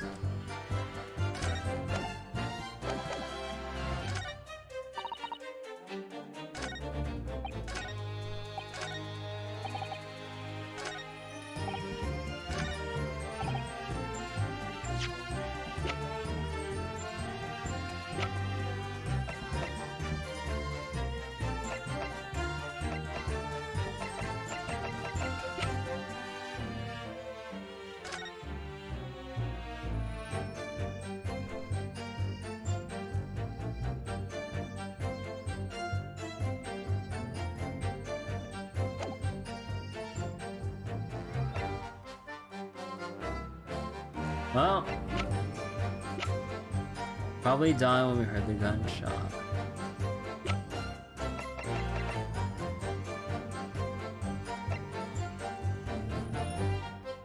Well, firecracker first. Objection! Yep. Yeah.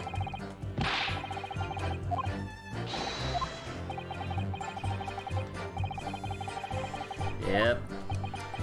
Okay.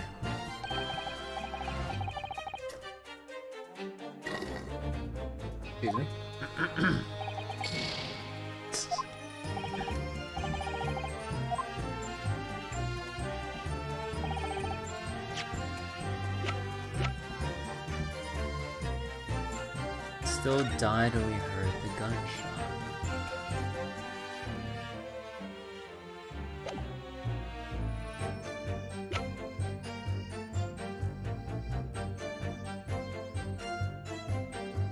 Objection! Yeah.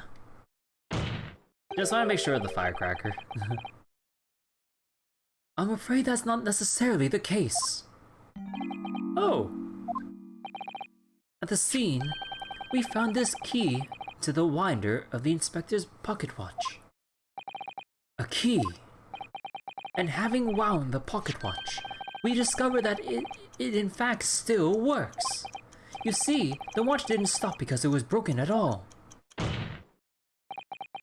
And that fact completely undermines one of the most fundamental premises on which this entire case has been built. What? Order! Order! But counsel! The watch has stopped at almost exactly 5 o'clock. Yeah, which is just what we heard when we heard that gunshot. It is exactly the hour. The time that was showing on the watch tells us nothing other than when it wound down. It's merely a coincidence that it happened to be at 5 o'clock. Objection! Objection. Even if that's true, the three witnesses here heard all the gunshot at 5 o'clock. So that's obviously when this crime was committed. Objection! No, that doesn't hold. Why not? Recall what Inspector Lestrade said only moments ago. The boss used to wind it up every evening without fail when he was waiting for his grub to come at the pub. Said he hadn't missed a day in the last 10 years polishing it and winding it. It meant the whole world to him, that watch did. The victim was in the habit of winding his watch once a day, in the evening. We can reasonably assume, therefore, that he wound the timepiece on the evening before he died as well. Yes, that would be entirely reasonable. But if that's the case, you wouldn't expect the watch to have completely wound down by 5 o'clock the following day. Ah, aye. Well, how do you explain it then? In summary, the evening before the day of the incident, when a gunshot rang out in that room, the inspector was already unable to wind his watch. You can't mean. What would stop a man winding his watch if he's been in the habit of winding it every single evening for 10 years? The obvious answer is that he was already dead.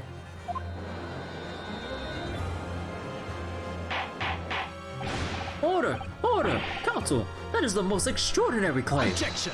Objection. Extraordinary isn't the word. It's absurd. You claim he was already dead the night before. Do you really think that Scotland Yard's coroner would have overlooked something like that? Yes. Ah, well, on that subject, there is something rather surprising. There's actually an omission in the coroner's report. The time of death is not noted. Ah, that's right. Wait a minute. Don't forget that my legs went under me when I kicked the door in. What do you mean? Like I said, I planted my hand in a dirty great puddle of blood. Yes. So the victim's blood hadn't dried. It was fresh. He catches on fast, doesn't he? Objection! But that blood could be explained in a number of ways. It could have been put there afterwards. Some fresh blood could have been poured over the victim's body Objection! after. Excuse me. Does my learned friend think that fresh blood is available on every street corner? Well, I mean... Ah. Well, it needn't necessarily have been human blood, of course. We've been told previously that Scotland Yard has no way to identify blood as human. The problem is currently being... A problem is currently being researched. At present, you're correct. It is beyond our abilities. So then, a chicken's blood could have been used, for example. It's certainly a possibility that it wasn't the inspector's blood at all. Objection. Objection! Yeah! But the gunshot was heard at 5 o'clock that afternoon. That's beyond question. Is it though? What? Given that the time of death of the victim has already been called into question, it isn't beyond the realms of possibility that what these witnesses heard wasn't a gunshot at all. Oh, please, what are you trying to say? As Lord know what we heard. It was a loud bang that came from that there room. Now you listen to me. A street sound of his ears are his livelihood. Where'd you get that, Web? I don't doubt your ears, sir, but you can all state with certainty that you heard a noise. Eh? Explain yourself then, Counsel. A noise that sounds like a gunshot could have been made with... Take that! something like this. The Cobra could have set off one of these to fake a gunshot. Good gracious, the very fireworks that are sold by the witness. Now hold on a minute, are you saying I did it? My pretty little fireworks only make a little pop anyway, see? Not 100 of them together. The Venus Special that you sell for 600 pennies sounds like this. Pah. And as the court can now attest, it sounds very much like a gunshot in fact. Okay, hold on very quick. Oh shit. Hold on, I need to clean something. Oh shit.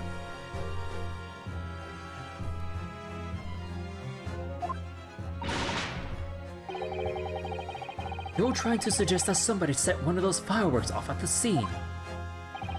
I'm suggesting that somebody knew the defendant was in the room at 5 that day, and sought to implicate him by creating the sound like a gunshot for these peddlers on Fresno Street to hear. Objection! Objection. But even the accused himself has testified that he saw no one else in the room at the time. Whether it was a gun or a firecracker, the only person present to cause that bang was Baron Van Zeeks. One whiff of the match, and my firecrackers go pop. See? It's why people like them. I feel for your fingers, young lady. Objection! Recently, during my time here in Britain, I learned of a very useful invention indeed. Something called a, time bomb. Good heavens, a bomb! Yes, a device that allows you to blow up whatever you like, whenever you like. Mr. Naruto, I worry that your unfortunate phrasing there may lead to yet another international incident. No, wait, it's the whenever you like part that's important.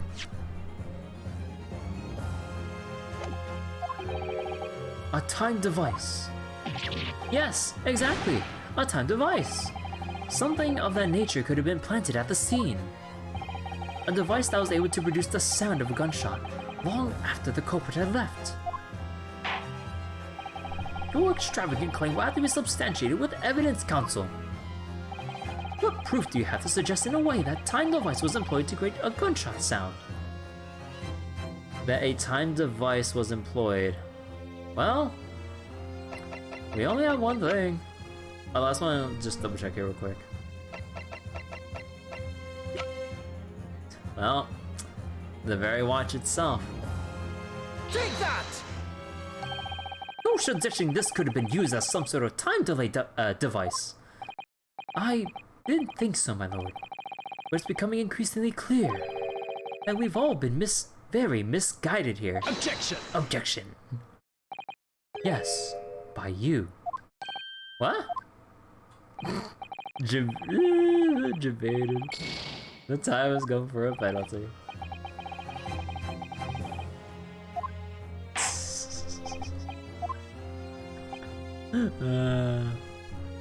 What what proof do you have to suggest that in any way that a time device was employed? Or do we just show the firecracker again? What proof do you have to suggest that in any way that a time device was employed? It would have to be the firecrackers because we can point out the fact, you know, fuse. Right? Or...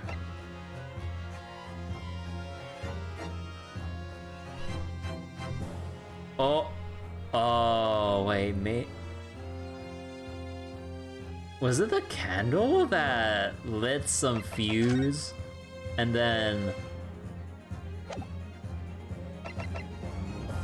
Take that! Oh my god.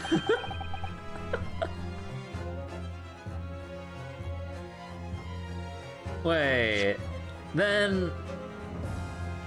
No way.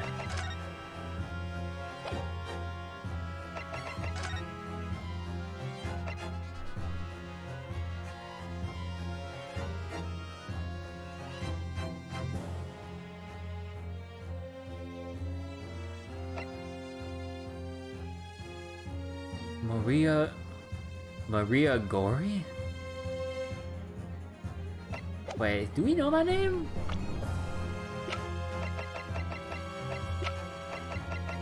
No.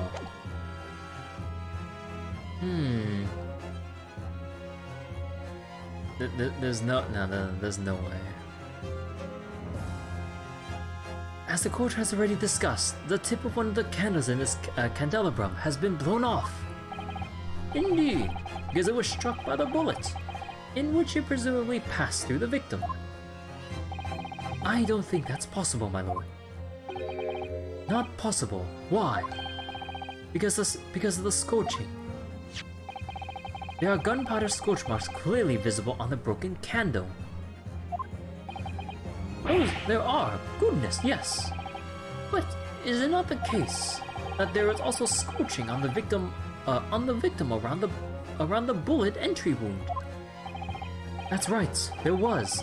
But as we heard earlier, scorching like that only occurs when the target is at very close range, a matter of centimeters from the gun.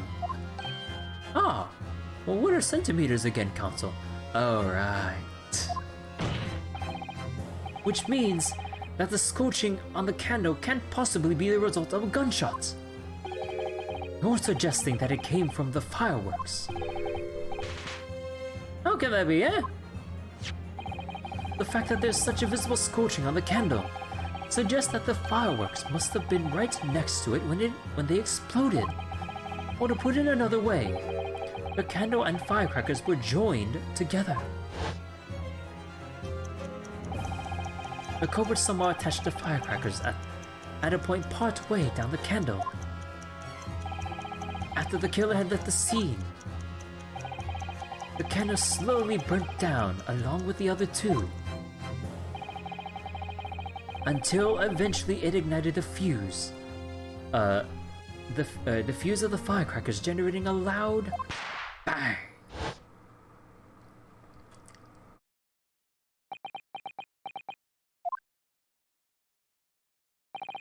And that is how these three witnesses came to believe they heard a gunshot at 5 o'clock. Well, what a plot!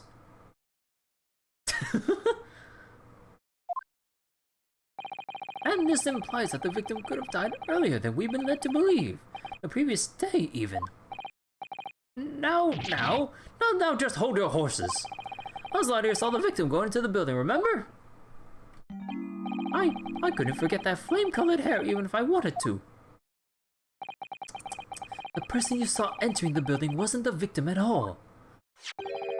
Consider this. Ah! Obviously, anybody could wear a wig. So the person that these witnesses saw entering the building 15 minutes before the incident occurred could have easily have been someone else entirely wearing the red hairpiece. Someone else? Do you mean to say it was the same person who contrived the firecracker trick? In other words, Inspector Gregson's killer.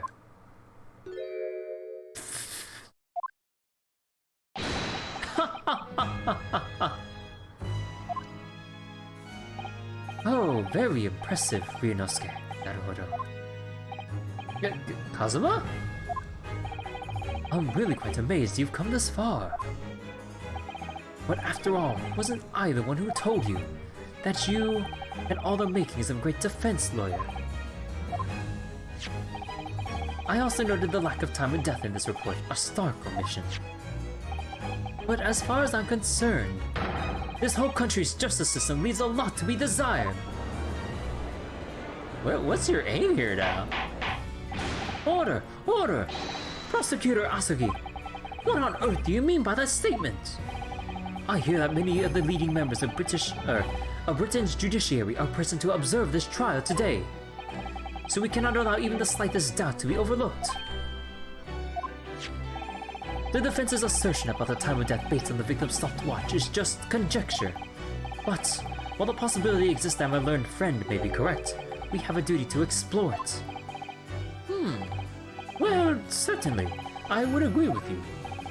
And what immediately comes to mind is, of course, what was Inspector Gregson doing and where did he go on the day before the incident? Do you know? The inspector always carried out his investigative work alone. His wounds were treated as confidential within Scotland Yard.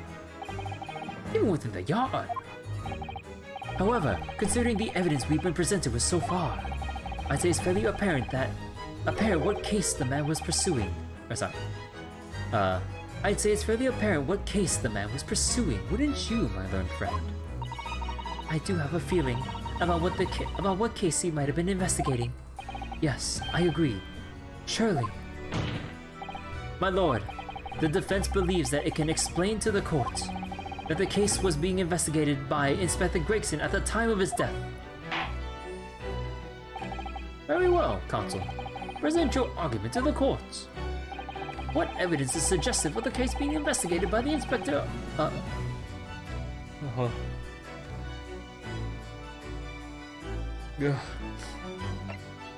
The red-headed article. Take that! I believe this red hairpiece points to the answer. We might assume it was part of a disguise used to carry out an undercover investigation. Surely not. Such a brightly colored hairpiece would only serve to make the inspector more noticeable. Yes, that's quite true. It would definitely have made him stand out in a crowd. Except that is, in a crowd of gentlemen from the Red-Headed League. The Red-Headed League? So, you already worked it out.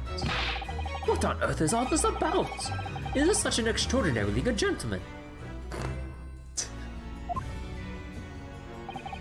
The Red-Headed League is currently under investigation for a grand deception.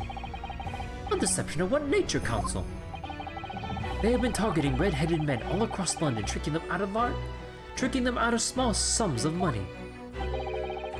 2 men were arrested for the misdemeanor, only yesterday in fact. My lord, the defense calls for those 2 men to be summoned at once. The 2 redheads. Inspector Gregson clearly infiltrated the Red-Headed League using this hairpiece, so it's very likely that he had direct contact with these criminals. And it's quite possible that such contact led to more serious events. I concur that we cannot in good conscience leave this new avenue unexplored. Well done, Naruhodo. Well, it's another possible line of inquiry for us at least. The prosecution will make immediate arrangements for the charged men to appear. Bring these 2 Red-Headed League conspirators before me, Prosecutor Asugi. At once, my lord. Very good. We will have a 30-minute recess. Court is adjourned.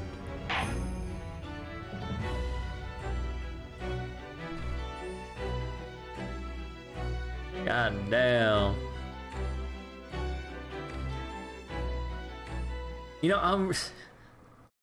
This just really shows to me how much the jurors really bloat the trials.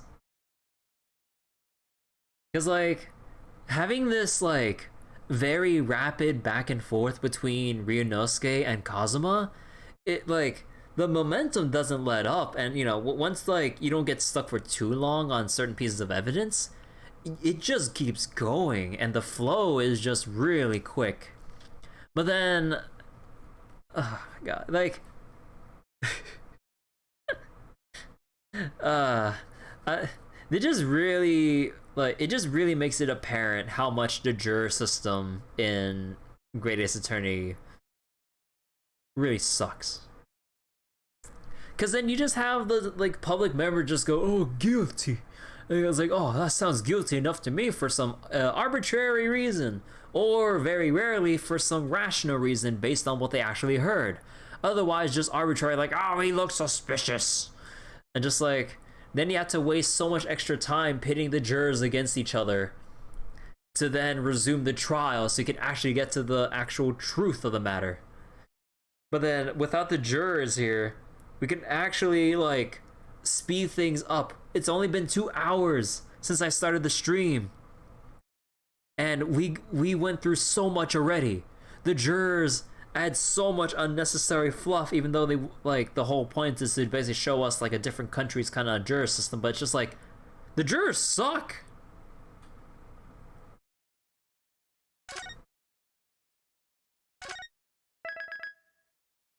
Like it's so much better just like you know story narrative or gameplay wise just to keep going back and forth between defense and prosecution and the witness stand. It's so, oh my god, it's straight and to the point. No need for having to like fight against the public. It's just, oh my god.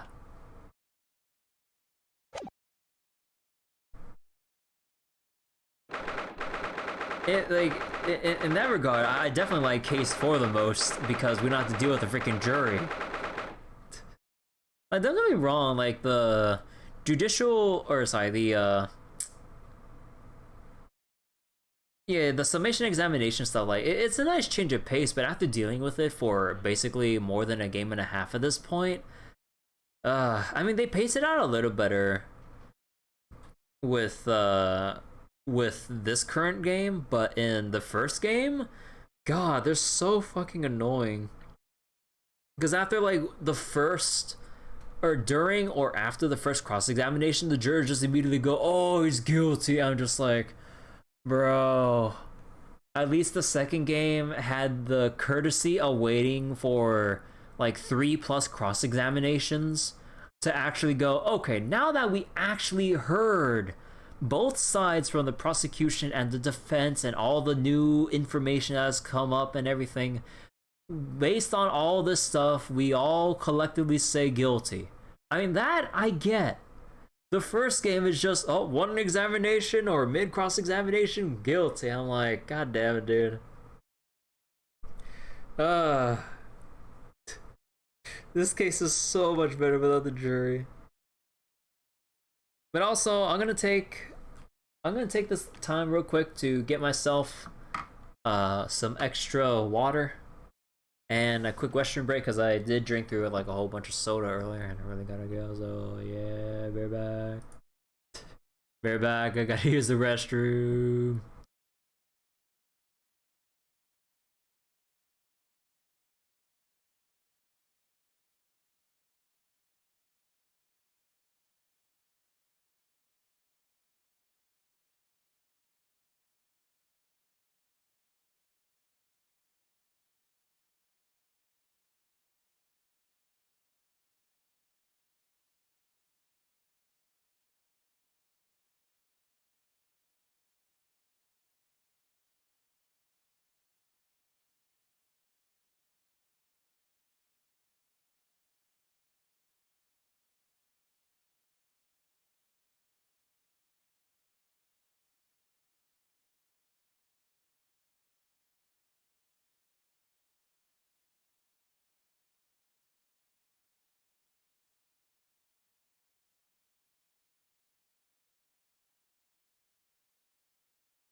Alright, I'm back.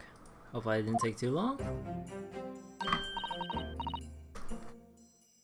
Dude, oh my god, it's so warm already. The ice I already got from my water already melted.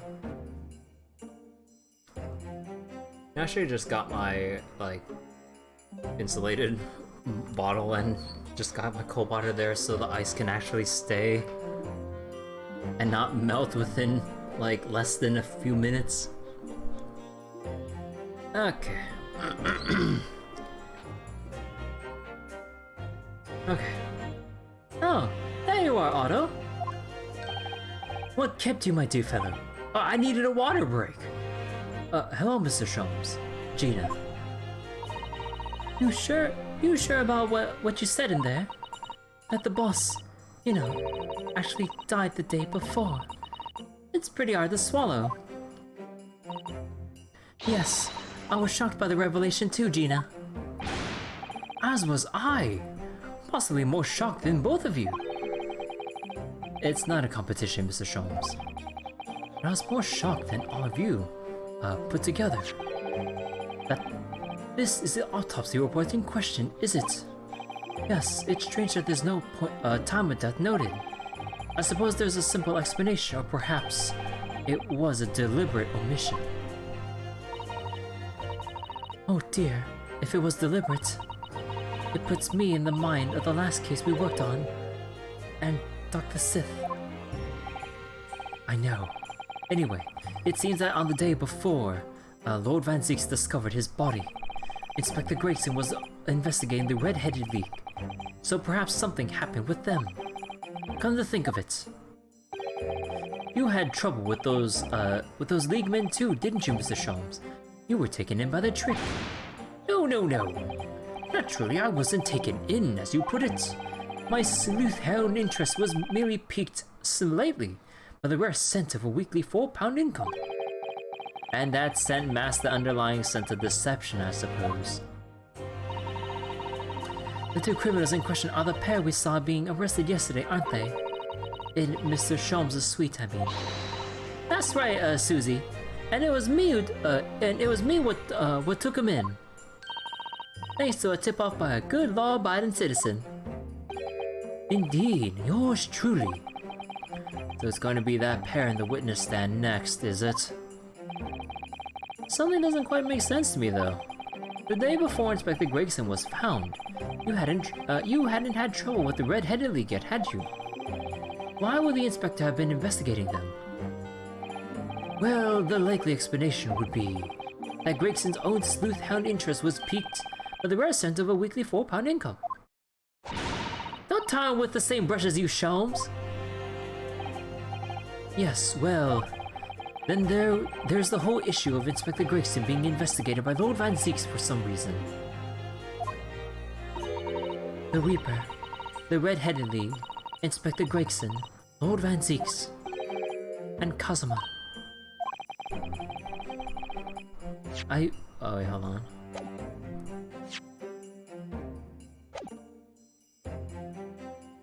I feel as though he knew we'd arrive at this point somehow. Gosh, I think you're right. What's he really trying to achieve here today? All the answers will soon be revealed. Observe the time, my dear fellow. This recess will be over shortly. Yes, you're right. Cosmo was determined that he should be the one to prosecute this trial. And he was determined that I should take the defense. Just what is it that he's hoping to make me see, I wonder? I get the feeling we're a long way from the end of this trial yet. Are you ready then, Mr. Sato? Yes.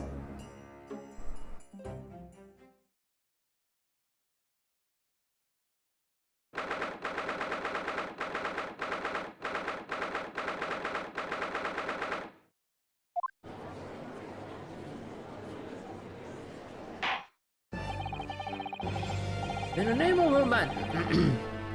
name of Her Majesty the Queen, I hereby declare this court to be in session again. We resume the closed court hearing of Baron Van Zieks. Here present who stands accused of murder. Now then, Prosecutor Asugi. My lord, have you summoned the witnesses as requested? Yes, the two members of the Red-Headed League who planned and carried out the deception. They arrived not long ago from the local prison by police carriage. Very good. Bailiff, usher the two men into the courtroom. Oh boy, what are you eating? Can I have some? These two men are being currently held by the police on suspicion of attempted extortion. You may omit your occupations, but state your names now for the court. I am Fabian de Rosu? Rosal? I don't know.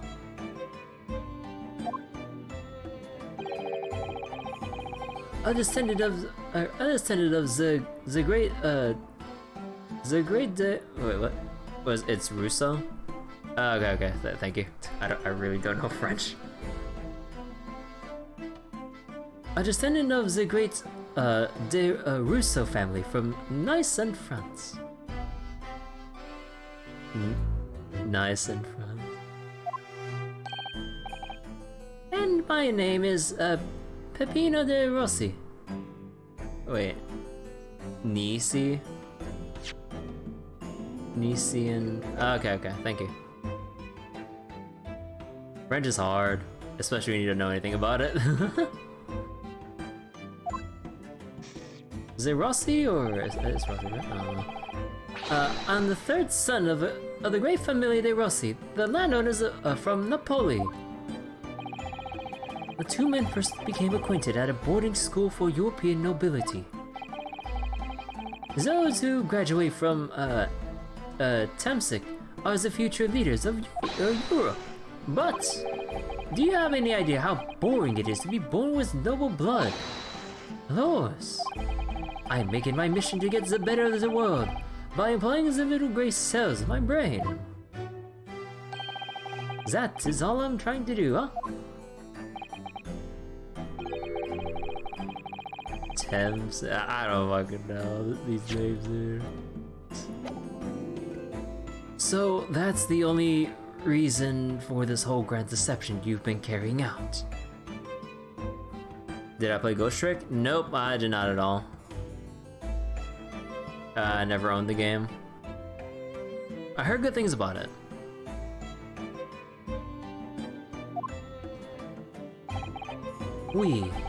You could say that. Not bad, eh? He has the grand ideas, but the petty plans. This strange combination is the charm of the hilarious brother. See, Capo? Listen to me, Peppino. I have two things to say to you.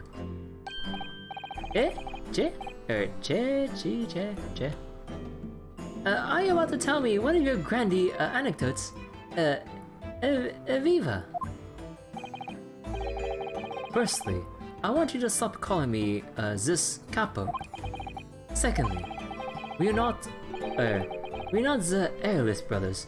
This is serious business. Che bello, it is. The Capo's trumper card, the furrow brow. It is deep, Capo, the furrow and the meaning of your words. The court has been led to believe that under the banner of the Red-Headed League, you have conspired to swindle money from unsuspecting members of the public. Is this true? Wait, how do you pronounce that? We went over this the other night.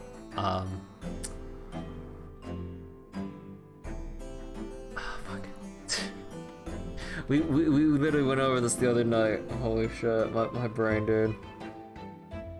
So, say ça. Okay. Oui, say ça. And what exactly was the nature of this deception by which you planned to defraud? Lors, I will explain it. No, Kappa. Leave it to me. As you see, we both have the vivid red hair, no? At school, we were teased for this without pity. The couple here, he was many times behind the schoolhouse, crying like the Trevi fountain. Hey, those dogs!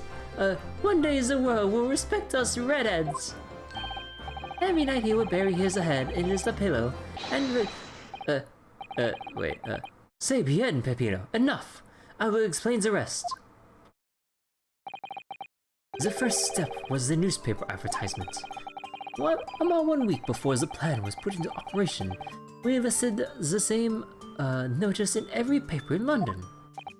Yes, we saw the notice.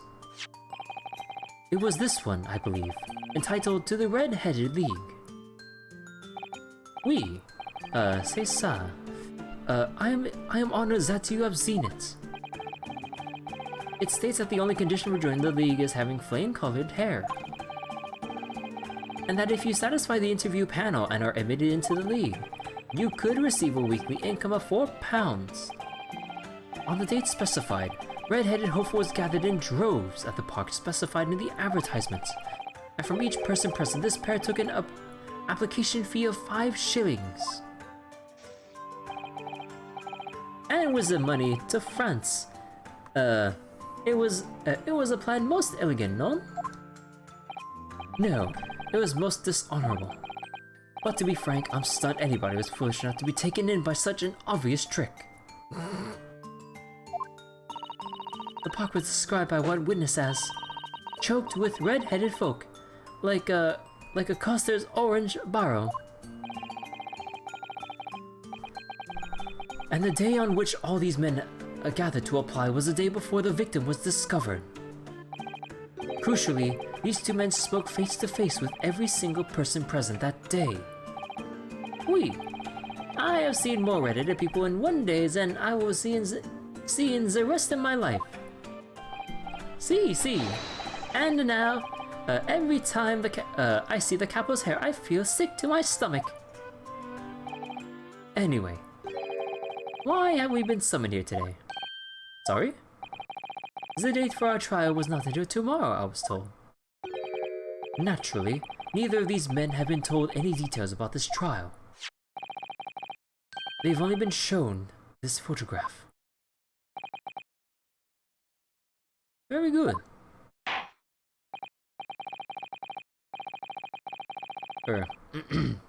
So, Mr. Russo and Mr. De Rossi, you will now give your formal testimony for the court on the subject of the gentleman pictured in this photograph. Of course, we are always ready to help with the law. With the law.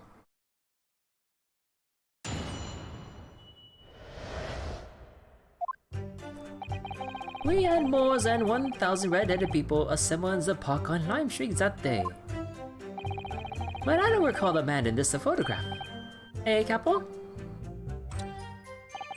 None. I don't remember him. Obviously, he's dead now. He is dead now.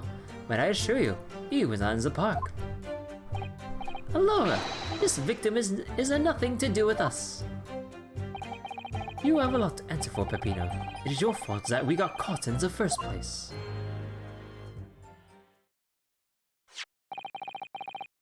You've given sworn testimony that this man in the photograph was not present. Can you be certain? Oui, I am quite certain. We did not interview this man. Nobody looking like this came to the park. This I can promise.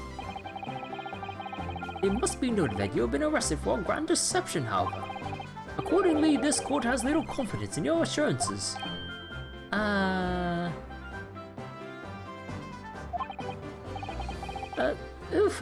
With this attitude, we get to nowhere, huh? He's really a sulking now. This confidential document was obtained directly from Scotland Yard. It records an entry from the inspector's private diary dated the day before the incident. It reads, Lime Street Red-Headed League, undercover. Ah, I have the answer. Maybe there's another similar event in the park on the day in question, eh? That is ridiculous.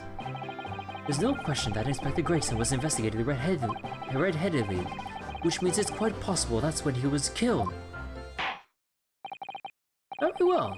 The council may proceed with the cross-examination now. Yes, my lord.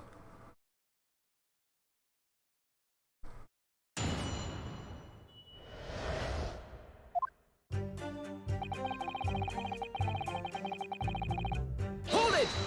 Oh, God. 1,000 people? That's a very big crowd. It was quite a spectacle. Redheads had come from all over the capital. See, that capo here, he has the magnetismo animal. Eh? Nobody else could attract so many people. If I could be born again, I would be the capo. All those people wanted was the money, Peppino. The £4 per week. Are you suggesting that you spoke personally with all 1,000 applicants? Oui, that we did, because every one of them paid us 5 shillings.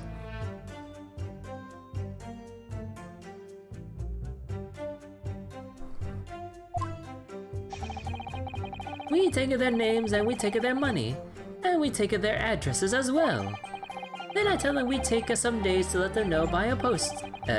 Finito. Maybe 2 minuti a person. We start early in the morning and we stop late in the night. So, you earned 5,000 shillings in one day? That's a small fortune. Who'd have thought there were 1,000 such gullible redheads in London to start with?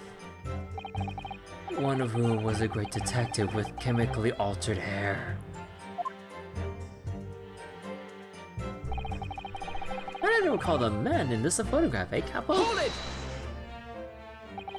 He doesn't look at all familiar. No, I don't think so. And this is a wig, eh? He was trying to trick us. I do not like people who try to trick the other people. Says the con artist.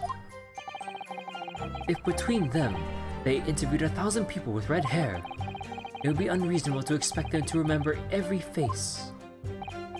No, signor. I may be small, but my memory is very large. I never forget a thing. In my opinion, I do not think this man was in the park. But he's not going to give the court a definite, it seems. Hey, Capo, you didn't see a man like this, huh? No, I don't remember it. Obviously, he's dead now, but I assure you, he was on the park. Hold it! But according to what you said, you spoke with 1,000 or more people that day. Excuse me. Oui, that is true. My eyes were burning by the end of the day. Surely then you can actually remember every single face. How are you so certain that this particular man wasn't present? Well, not only the red hair is very distinctive, eh? But not when you have 1,000 redheads running around. Then it's just an eyesore. Well, there's some other information you could have given us that maybe we would recall. That is not the line, Peppino. Remember, we do not remember him. We are sure of that fact, huh? If there was a man with a red earpiece, but his mustache did not match the color, then I do not think we could have forgotten him. Kazuma said these two only have been shown that photograph and they've been told nothing else at all. What if I found them just one other detail about the victim, for example?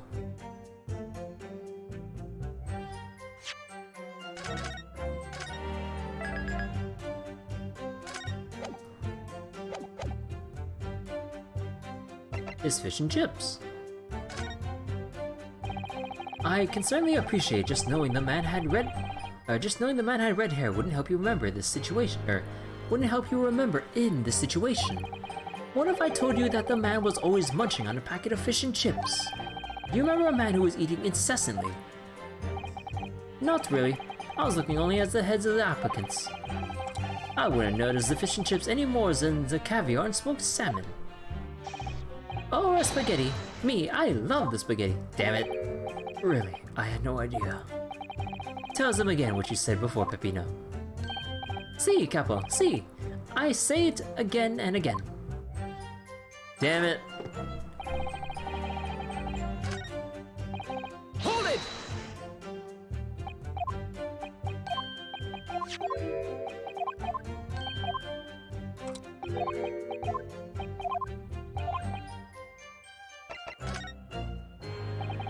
I can certainly appreciate that just knowing the man had red hair wouldn't help you remember it in this situation. What if I told you that the man's name was Gregson? The man in the photograph is a Monjo Gregson. Yes.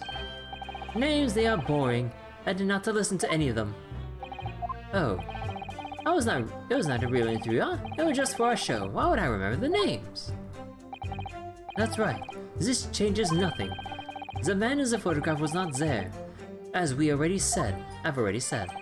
I see. It seems there's little to be gained from pursuing this point further. God damn it.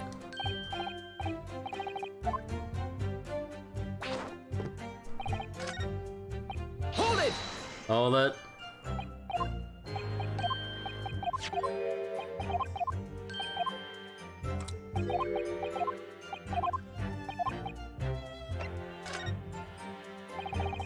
I can certainly appreciate that just knowing the man had red hair wouldn't help you remember in this situation.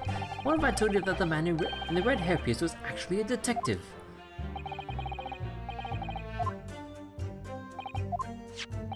Let's see. It would appear he found your notice in the paper, found the notice in your paper suspicious, and decided to investigate incognito.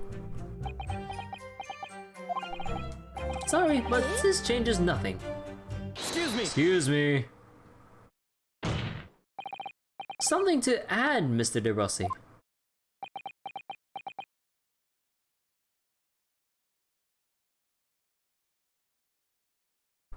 No. Yeah, see, I'm always adding something. Parmesan, olive oil, pepper. What I mean is, did you not agree with your friend's last remark by any chance? Eh? What did he just say about the detective? Yes, that. Keep your mouth shut, Peppino. You have said enough already. But why, Capo? What is the problem? There was a man who said, I am an inspector from Scotland Yard. What? Good lord! Order! Order! Explain this volte-face in your testimony, witness. Volte-face? Volte-face? I think face. It's simple. There was no such man. Madai! What are you saying, Kappa? Have you forgotten, eh? I have forgotten nothing. Nobody like this came to the park. Basta, Kappa, basta. You beat me at many things, but not two. The memory and the meals. Like I said, when it's time to eat the pasta, no one is faster.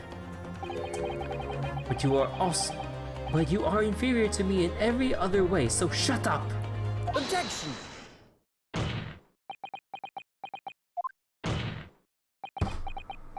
I'm sorry, I felt lonely, so I wanted to join in too. No! Drop Todd, the damage is done. Indeed it is, sir. There was a man who came to the park and he said he was an inspector from Scotland Yard. However, he looked like nothing like the man in the photograph. It was someone else.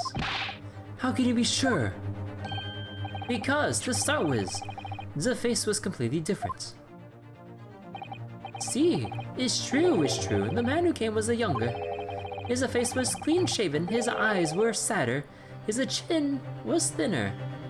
Clean-shaven, sad eyes, thin. Do we know anyone like that? Young man, clean-shaven.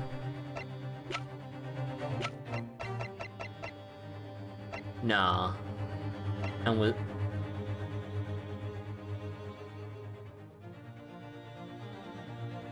Well, the age of 40 has me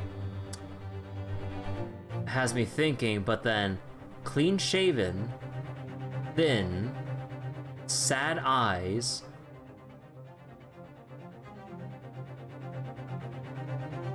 No, no way.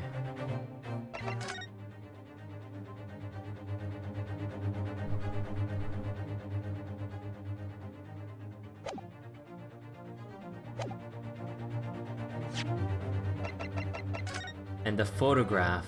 I mean, the photograph's a dead giveaway. But then that means, what was Mr. Vigil doing? No resemblance whatsoever then. He said he was from Scotland Yard. But then he only worked as a chief warder, and hasn't been in work for 10 years-ish since the professor case. There's a possibility he could have impersonated being someone from Scotland Yard if it was Dally Vigil. It's remotely possible he's been missing. Anyway, I was not going to be fooled. I took the obvious precaution and said to him, "If you're really a detective, show us the proof." See, the capo here, he doesn't take a no nonsense, eh? But he was well prepared. He said he had identification. Identification? You mean official police inspector's identification? That is most unconvincing. Sorry, my lord. Counsel, no incognito inspector would offer his identification for inspection. It's quite out of the question. Definitely. Why would he expose his true identity? Clearly the papers were fake. Certo, Capo, you are a genius. As we say in Italia, it takes a thief to recognize another, eh? And what happened after he announced that he was a detective? He became very annoying. He said, "You're under investigation." So I took his papers from him and chased him out of the park. It was fantastico. Look, here is the identification. So you stole it from the man. He had it a-comin'. He made us very scared. But he was not who we said he was.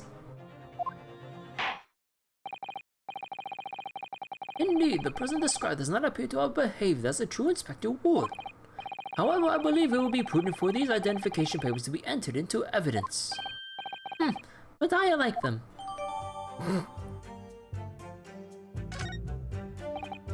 Now, let us return to the witness's testimony.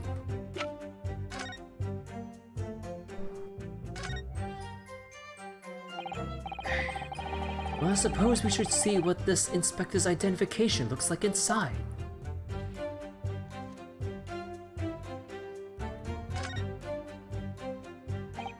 Yes, it definitely looks fake, doesn't it? Out of interest, what name is given? Probably just something plucked out of the air. It's Tobias Gregson. Wait, what? This Scotland Yard insignia. It looks genuine to me. But how? And the department identification number details are all correct as well. Since when have you known those? Do you mean to say... I know it seems incredible, but yes, I think this is a genuine identification book issued by Scotland Yard. But that's unbelievable. This is the real thing after all.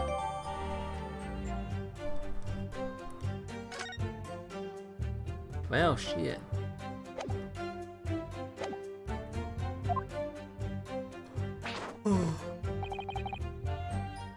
Hold it! But we only have your word for that. See, but what else can we do, huh? True. Uffa. We are not having much of fun these days. First we are arrested, then we are shown the horrible picture of a dead man. And now you question every single thing we say. We are the victims here. Capo? No, you were caught carrying out a plot to swindle hundreds of innocent people. You had to bring that up, eh? It's not fair. Capo?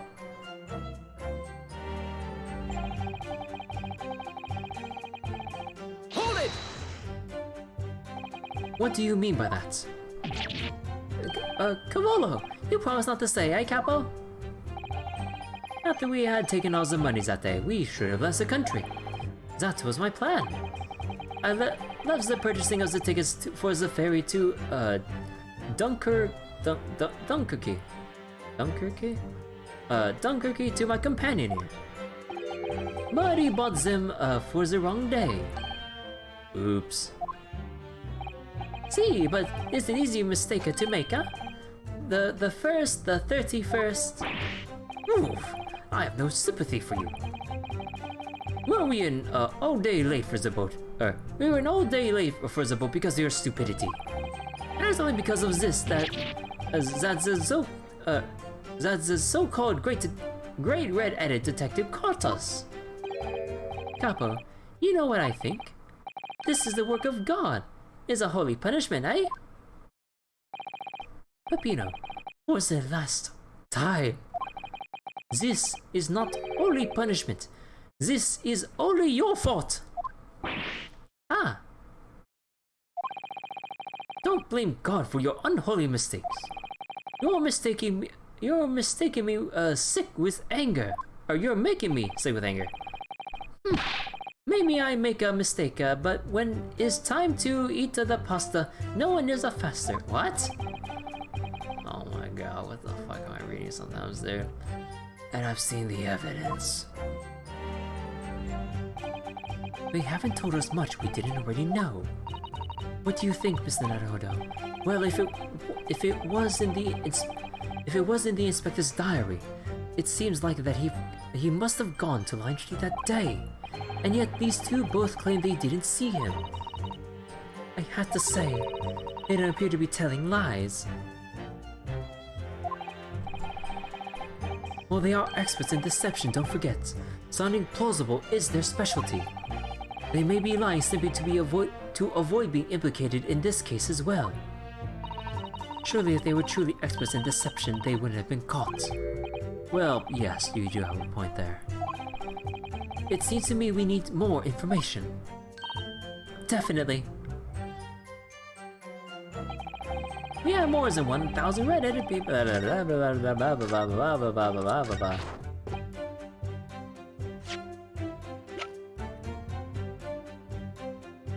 Objection! I wonder if I could ask you to examine this identification book very closely. Miss Lestrade! Why Miss Lestrade? What is your intention here, Counsel? Is this really a fake or is it genuine? That's the question, which we can't answer ourselves. Whoops. Objection! To objection. Don't be ridiculous. No Scotland Yard detective would allow his or her identification to be stolen. That is the boss's, no question about it. It can't be. As I suspected, the undercover detective who attended the Red-Headed League's enrollment on the day in question was the real Inspector Gregson carrying out an incognito investigation. Suit the laws! Oh, order! But if the boss had his identification stolen, he would have reported it straight away. I mean, he was always on me about it. If you lose something, report it at once, he'd say. Could it be then that the inspector was physically unable to report it? Physically, aye? What you were saying? Unable to. You're not suggesting. Yes, it's quite possible that he was killed before he had the chance to report his identification stolen. No. Order! The defense posits that the victim was killed the day before his body was discovered at a different location. Do you two have anything to say about that? I know nothing. I don't know nothing. Pull yourself together, Peppino. Mon Dieu, you can behave a little more like a master criminal than that, no? Now I wish I had a return to Italia. Stop crying, Peppino, please. Otherwise, Lummy, stop your whining and start talking. Well, I believe the court will now need to hear your story. I know nothing. Oh God. But you will tell everything, or face the worst possible outcome.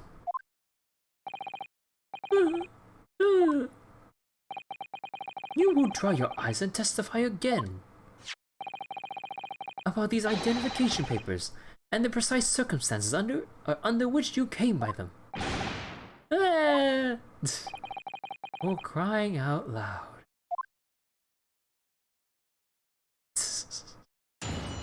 Oh dear God. The truth is, we took him prisoner and kept him for the night at our secret hideout. Even though I didn't think he was a real detective, I was too scared to let him go that day, just in case. We took the man's identification from him and shut him in the room next to ours. There might have been a little tussle, but we did him no harm, and the next morning we let him go. He spent the night in a nice room. It was nothing like the prison, really. Well then. This is outrageous. You imprisoned the man? But no, no. It wasn't. It was not like a prison. He was very comfortable and calm and happy. Aye, Kappa. It was never part of my plan. I swear it. Oofa. So you think it was my fault, eh? Just because I got the date to the ferry wrong. Just by one little a day. I did not think it was your fault, Peppino. I know it. No. Per favor, capo. It is not affair. You shall have plenty of time for scolding back at the prison, gentlemen. Let me check this real quick. Nah, that's like way back. That was Mikotoba's, right? Although wait. Why was this torn here? Oh no, it must have been torn, like, it must have been one of those things where like people check your ticket and once they check this legit, they tear it to kind of like signify and also prevent other people from passing the ticket to other people to board for free and stuff. Yeah. Oof! I don't believe this. How could he have been a real detective? Counsel for the defense. Proceed with the cross-examination. So on the day before the incident, Gregson spent the night confined in this pair's hideout.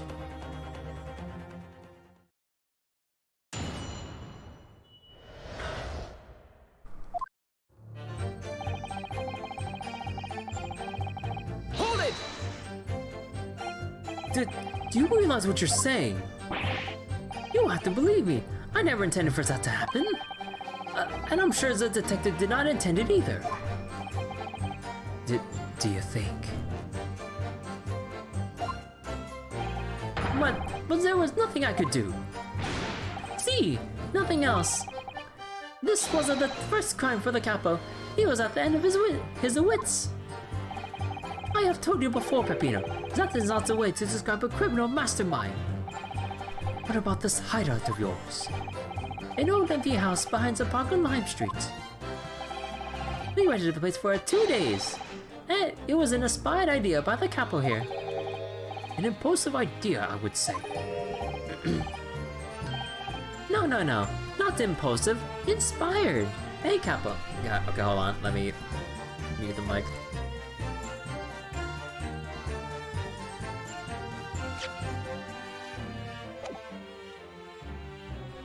Excuse me. What am I supposed to say to that? Peppino? And it was it was in the house described that you confined Inspector Gregson, was it? Oh, but you have to remember, I was under the impression that he was a pretender. Not a real inspector. That doesn't quite add up, though. If you didn't think the man was a real inspector, there would have been no reason to take him prisoner, would there? No, you're right, but we couldn't be completely certain.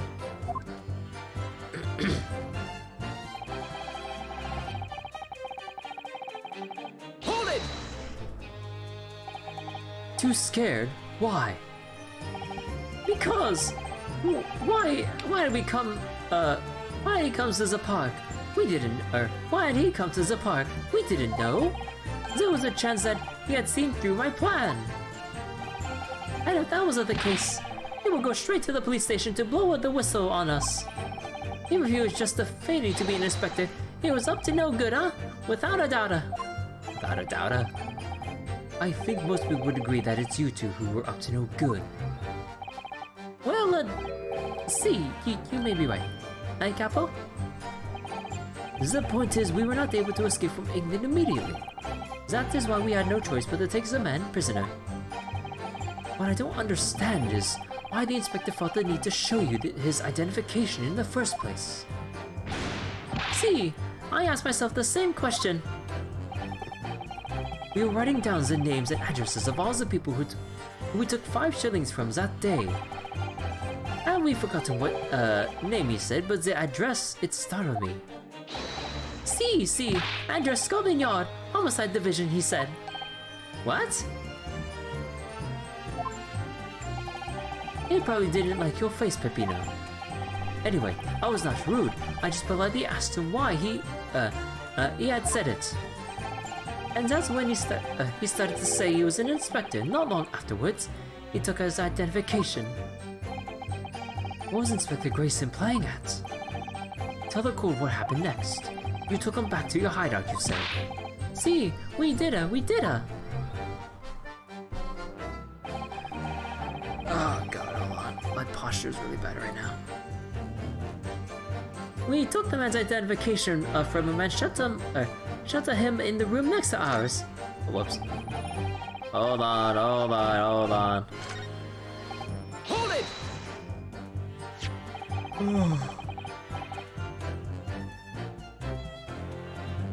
That being this identification book here, correct?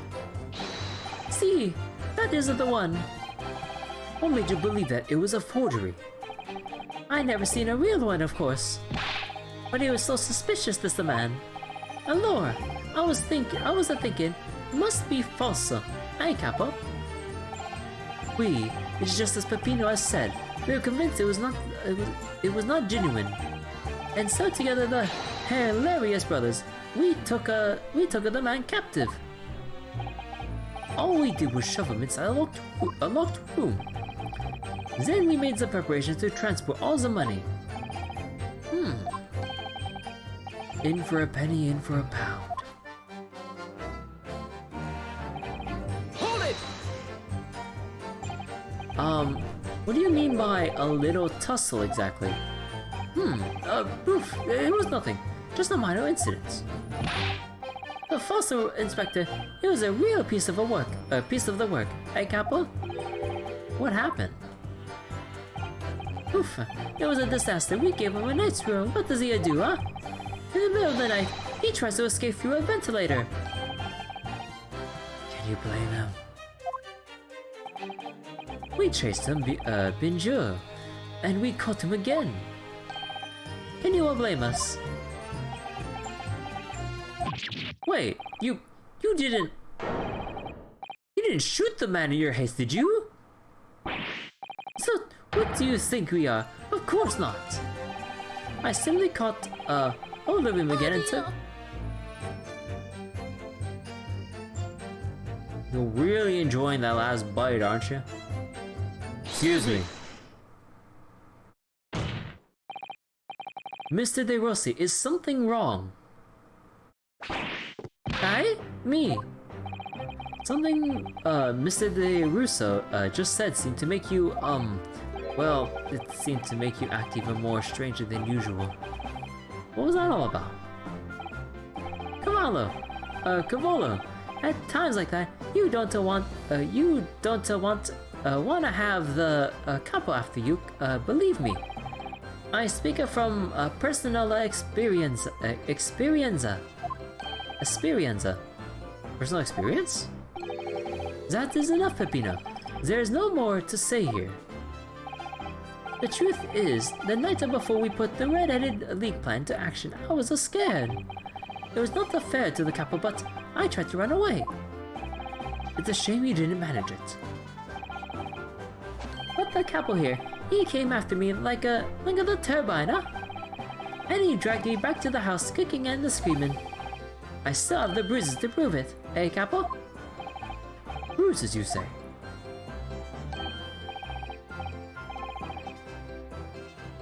Oh. Oh, shit.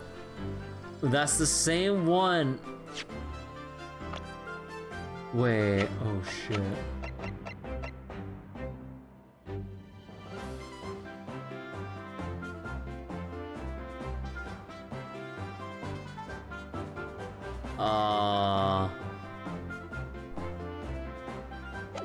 Oh shit. That's enough now, Peppino. No one wants to look at any part of you.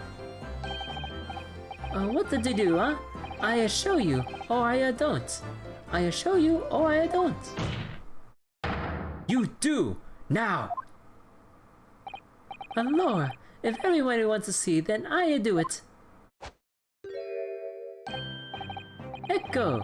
You see, it's still very visible, eh? That red ring around your neck. You got that when you were dragged back to the house. See, the capo said that he's very rough, and I said that's enough. Peppino's neck is nothing to do with what we're talking about here. You have my word. Yes. What is your opinion, Counsel? About this red ring around Mr. De Rossi's neck, I wonder. Does it matter? Sure. Mr. De Rossi, I'm going to have to ask you to amend your testimony with details about that marker on your neck. Hi, Capo. You see, everyone is interested in what I say, huh? Ugh. Very well. You will amend your testimony. Also, I saw that enrollment had one L in it earlier.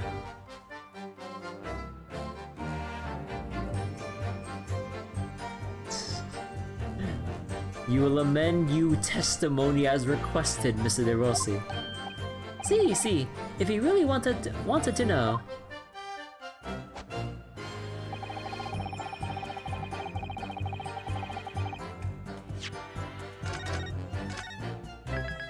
Well, it's time.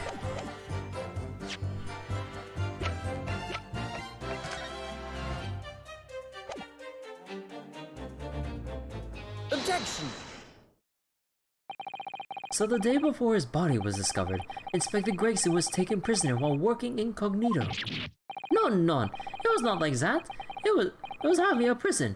It was an invitation to stay. It was only. However you describe it, there's one glaring inconsistency that remains. Hey Bryce, how you doing? What is this what inconsistency is this, Counsel? I would ask the court to look closely at this photograph of the victim, Inspector Gregson. What have you missed? Oh, you missed a bunch. I'm not sure how to like recap it. Basically, okay, trial started. Van Zieks gave his account of what happened at the crime scene and went into the room, didn't see anything given how dimly lit it was, and then heard a loud bang, and as he picked up the revolver that was unfired, and then, what was it? He picked up the revolver and then someone barged in the room screaming murder, which was this guy here. Also, these other two were with him as well, along finding Van Zieks at the crime scene with revolver in hand. And basically, oh god, this will take forever to explain, but yeah. Basically, there's this notice board here that was blocking the doorway, so then Van Zieks made mention of him not seeing Gregson's dead body. And it's like, wait, the body just came up all of a sudden after, like, they came in. Because the notice board was here, and Gossip here kicked the door so hard that the notice board fell down. And then he saw the body. And then basically it showed a whole bunch of stuff to the point where we had to call, or what was it? No, I'm getting some things mixed up here. We kind of flipped the whole crime scene on its head, where that, like, wait, why was Gregson there in the first place? Well, it has to do with the Red-Headed League. And right now we're interrogating them, or cross-examining them for their relation to Inspector Gregson. Or what we think is Inspector Gregson. So, yeah. I mean, there's like a lot more to unpack here, but yeah. Also, Kazuma is very formidable. As in, like, he is basically he practically has his whole case solved, and he's just basically helping guide us to the actual truth of the matter. Poor Gregson. Yeah. So apparently his body was not actually killed here, supposedly, at least from what we can assume. His body was apparently planted here, because he died a day before. And supposedly the blood, theoretically, could have been like animal blood for all we know, since there's no way to identify to differentiate human and animal blood as of yet. Because there's a very glaring omission in the autopsy report. There's no time of death. And also, the inspector's important pocket watch. As we discovered, he has to rewind it every evening around 5 o'clock. However, even though it looks like it broke on the day of his death, we wound it and it still works just fine. So that implies that Gregson was not killed at the scene in question, or at least it throws it up in the air saying like, wait, he could have been killed sometime yesterday before Van Zieks entered the room. So it just begs the question of like how the whole thing was orchestrated to begin with. And now we're talking with the two red-headed criminals here, who tried to, what was it? Put in place this little Red-Headed League plan to basically screw people out of their money and then just book it out of the country. And we're digging much deeper into who they thought they saw was Inspector Gregson on the day of the recruitment at Lime Park. Or Lime Street. No, was it Lime Street? Yeah, at the park at Lime Street. They said they saw someone that out of nowhere admitted that he was an inspector working for Scotland Yard.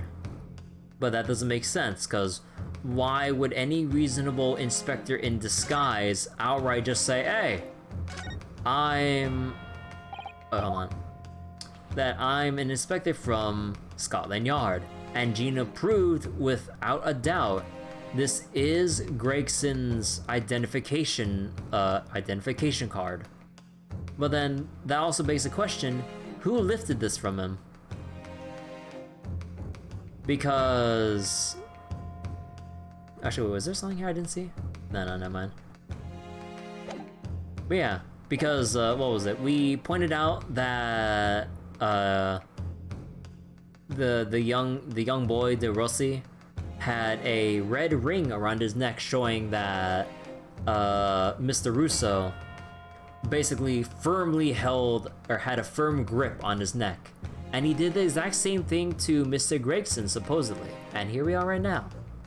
So yeah, that was a bit of a roundabout recap, but yeah. You will see that there's no red ring visible around his neck. But that makes no sense. It was me who took the collar off the man in the morning. And I saw the red bruises on his neck, just like I have. Given that the mark is still clearly visible on this witness's neck, we'd expect to see bruising on the victim, who was put in the collar more recently than Mr. De Rossi. Indeed, that's most peculiar. But what will you tell you? We say this from the beginning, many times. Peter is right. The man is the photograph.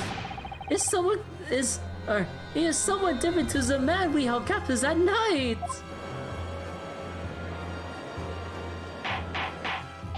Order! It would appear then that on the day before the incident, the man who visited the park on Lime Street posing as an incognito inspector was not Inspector Gregson at all. Objection! If that's true, however, how do you explain the inspector's identification? This is a genuine identification book issued by Scotland Yard. It's inconceivable that someone could have stolen such an important item from the inspector. The prosecution made that assertion itself. We also know that the inspector had made a note about the Red-Headed League in his diary for that day, which truly means we can't divorce the two events completely. The inconsistency noted by the defense is most troubling. If it were the real Inspector Grayson whom these two red-headed gentlemen encountered, the fact that no bruising can be seen around his neck defies explanation. But equally, if they actually encountered an imposter, how did that person come to be in possession of the real inspector's identification? Does the defense have some plausible explanation, counsel? The whole thing defies explanation. It is for precisely these occasions that we keep meticulous notes in the court record, Mr. Naruhodo. Because those are the facts, and the facts cannot lie. No, the facts cannot lie. Even when they point to something so incredible, it's almost unbelievable. Having the victim be Grayson certainly does help this one stay interesting. Right after the craziness of the last case. Oh, definitely. And also, more importantly, there's no jurors. Oh yeah, I forgot to point that out. We have no jurors in this case because it's a closed court. So only members of the judiciary are here in the public gallery. And only other key members, or key people are looking at this trial. So earlier I made a comment. Pretty much as of now, case 4 is my favorite in that we don't have to deal with the fucking jurors.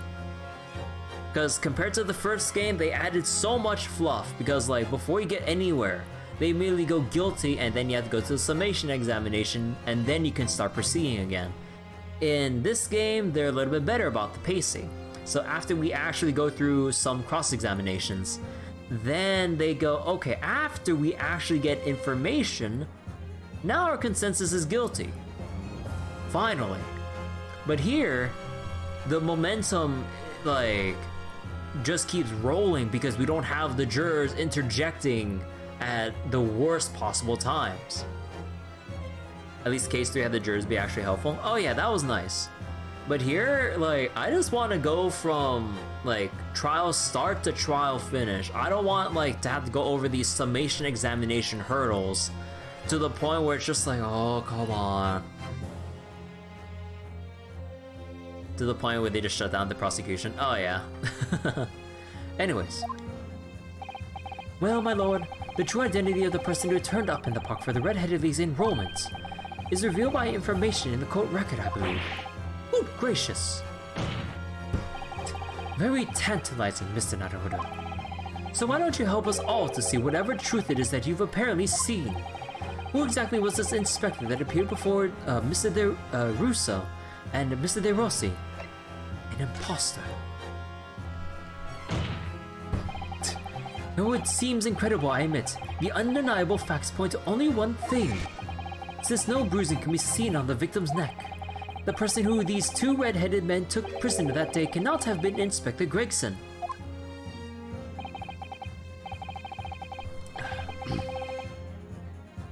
In other words, your whole argument up till now has been a waste of time. Objection!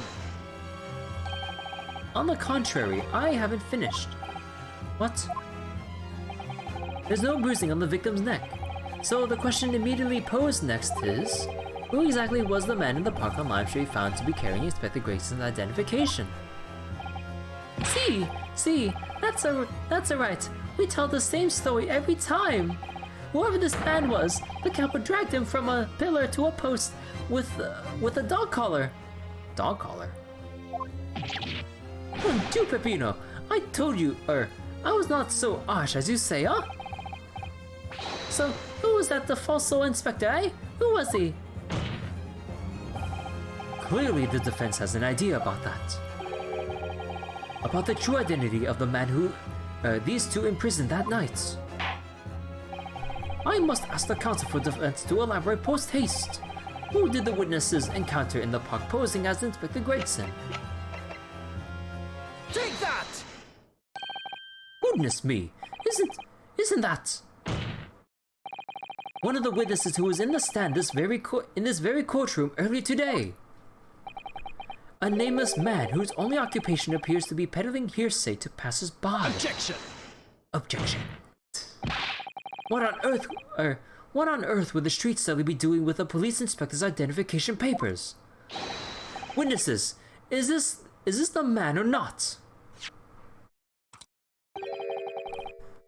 What has happened to his lip? Ah.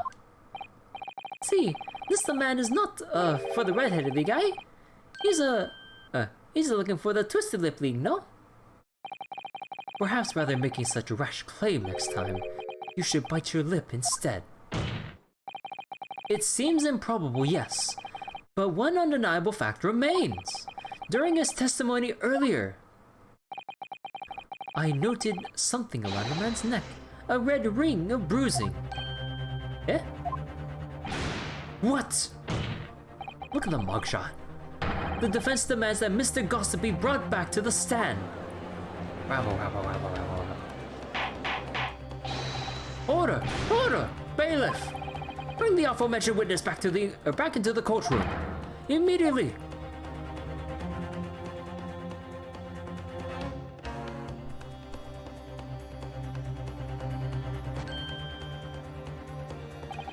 Well, I never!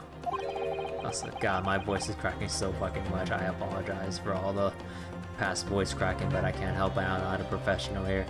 An undeniable ring of bruising indeed. And identical to that of the witness beside him.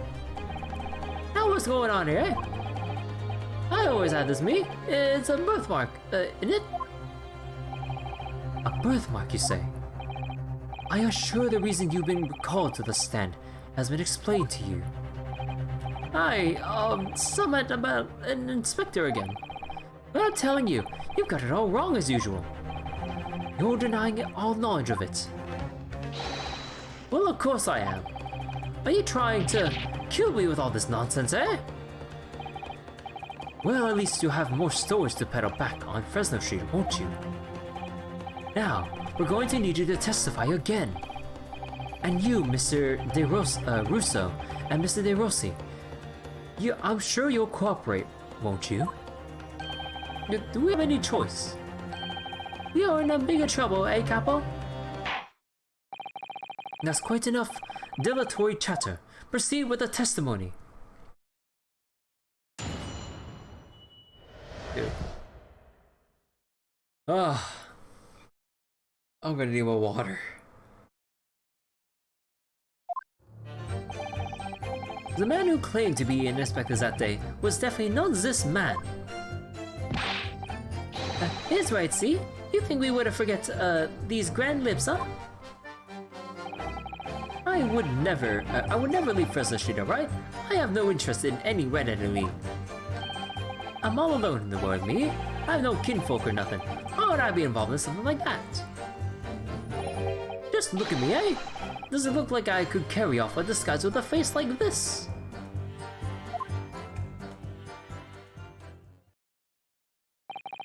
It would certainly appear that we have the wrong man. What have I been telling you, huh? There is no need for this pointless testimony. Ugh. That's right. I'm just a simple peddler, remember? Fresno Street's all I know. How would I have come by a police inspector's identification book, huh? Well, yes, that's hard to explain, but... A brief cross-examination, I think, counsel. Very brief. Isn't there anyone in this courtroom who thinks I might be onto something?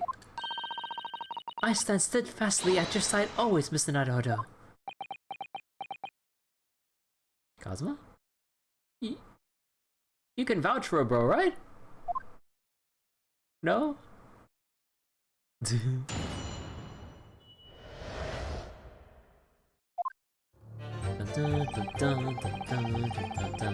Hold it! So you say, but how can you be quite so certain? There's no need to urge your hands on the desk, Monju. Surely the reason is obvious, no? Because I have never seen lips like this. Nevertheless, there's a clear red mark around Mr. Gossip's neck. And it looks very much like that left behind on the neck of your colleague by your prized caller. Mon Dieu, with your words, it is like you tried to wring my neck. It does look very much like on my neck though, eh? No, this is a birthmark, lad. The biggest lips in London and a neck to die for. Aye, they broke the mold when they made me. It was the first time in my life. I feel lucky to have been born with red hair. And I thought being Japanese made you stand out in London. So you maintain that you never seen this man before? Oui, c'est ça. I swear to it by the flames of my hair. So fierce pride has outgrown the frustration with your hair now, has it?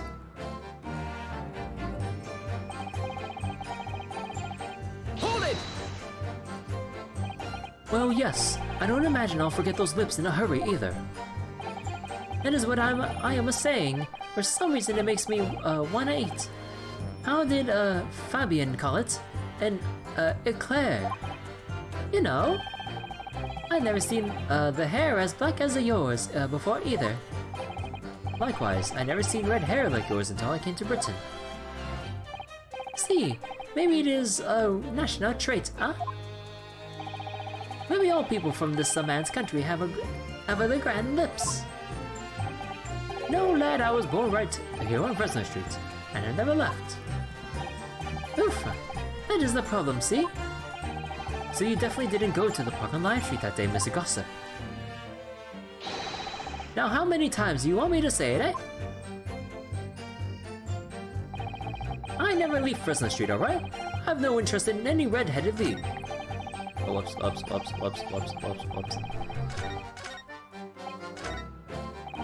Hold it! So, you heard of the red-headed league, had you? No, you don't get a name like Gossip for nothing, huh? It's my business to know what's going off in town. I sold that tasty tidbit to a fair few redheads that came past me.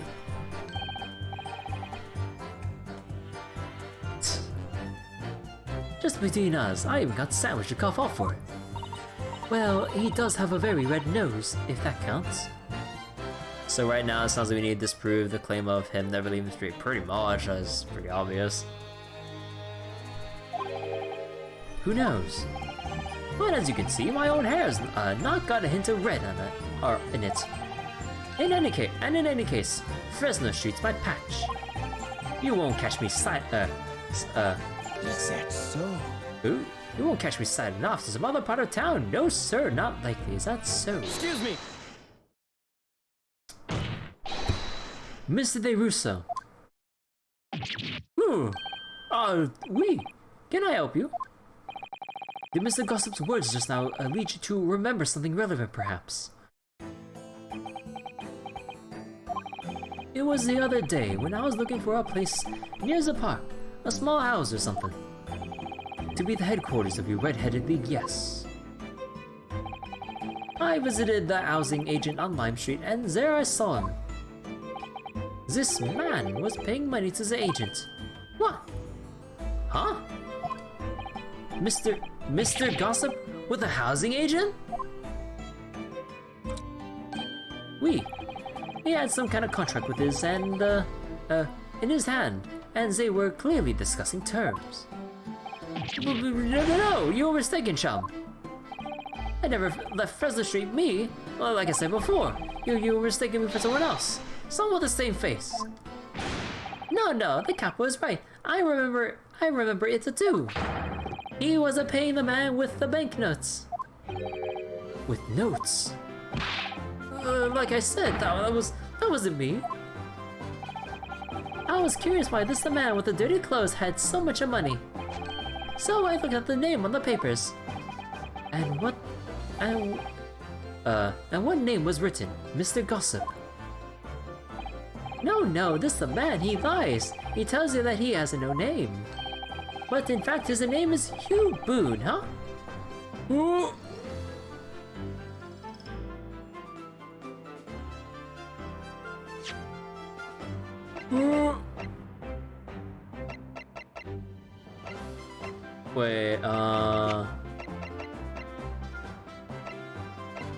Wait, do we have anything about... No, this wasn't it. Yeah, no, that's nothing relevant either. But yeah. Ooh. Oh boy. No! I'm a peddler of tidbits of information, like I said, on Fresno Street, and that's that. I don't much like folk talking about my personal life. Indeed. It is not the intention of the court to invade the privacy of witnesses. Very well. I shall respect your wishes, sir. The aforementioned name shall be redacted from all court records of this trial, assuming no objections. Objection! Assuming no objection. I'm sorry, my lord, but the defense does object. Because the name just mentioned has a very deep significance to this case. Good gracious, do you similarly object, Prosecutor Asugi? As it happens, my lord, that particular name has already been mentioned during today's proceedings. Well, I never. In what capacity? Hugh Boone, the name of the leaseholder of the room. Let me put this very simply. The victim's body was discovered in your rented room. I suggest, sir, that you start talking. Well, alright. I suppose that might be the case,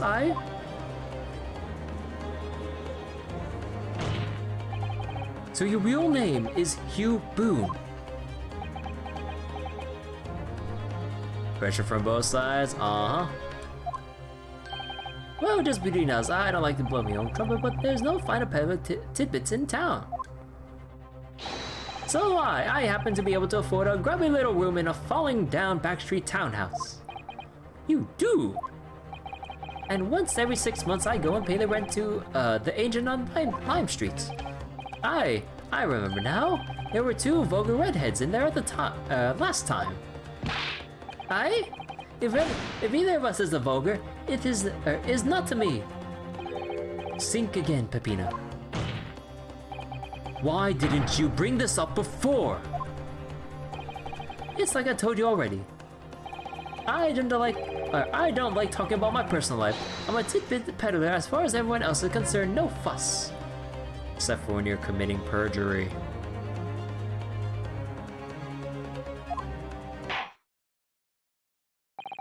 You will update your testimony to include this most surprising revelation, Mr. Boone. If I must. So the leaseholder Scotland Yard has been looking for since the body was discovered. Has been here under our noses all along.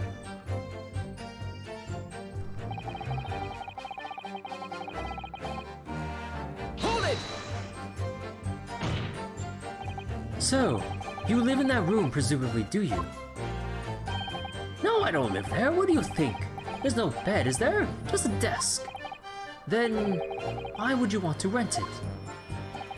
Well, I don't think I should have to say, really. Then how about the notice board in there? Which was covered from top to bottom in confidential documents only the police should have access to.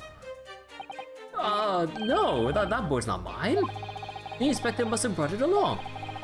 It's the only other bits and bobs that belong to me. The desk and chair and that. People don't generally carry around notice boards around with them. Shame perjury is not a crime in this world. Nah. The real question is, why was Inspector Gregson killed there in your room? Well, obviously, I've not the faintest idea.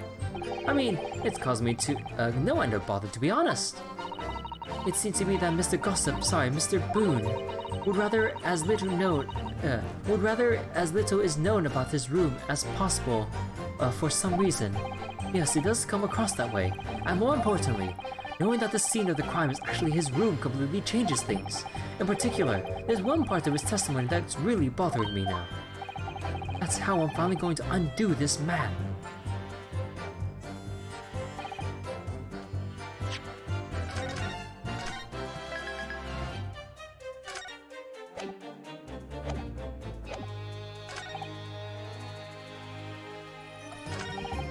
I'm all alone.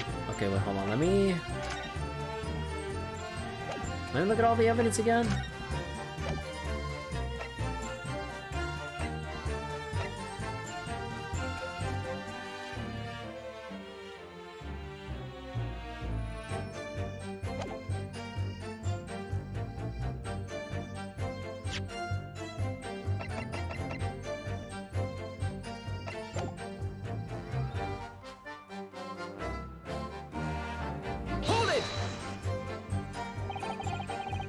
You mean you have no family?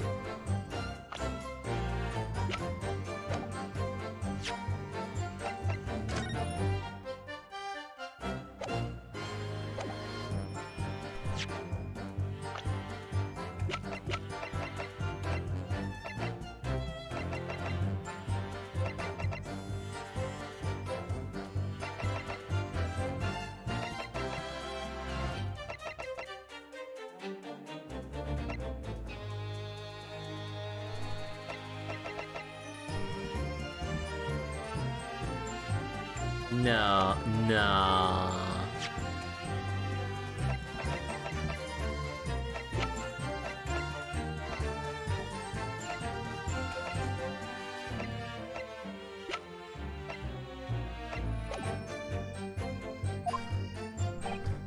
No, none at all. So I spent my days on Fresno Street peddling tidbits to passers-by. Hoping, just between us, that eventually someone else with lips like mine will come along. I don't think so. You may be right. Anyway, that mark on your neck is just too much of a coincidence for us to ignore. Well, what's a fellow to do then, huh? If you don't believe me, we're at an impasse. And there's nothing I can do but flick me lip. It looks like I'm not going to get anywhere here unless I produce some proof. Oh, basically saying I got dressed up and posed as some funny inspector, aren't you? Well, it's beyond me how you think I could do that.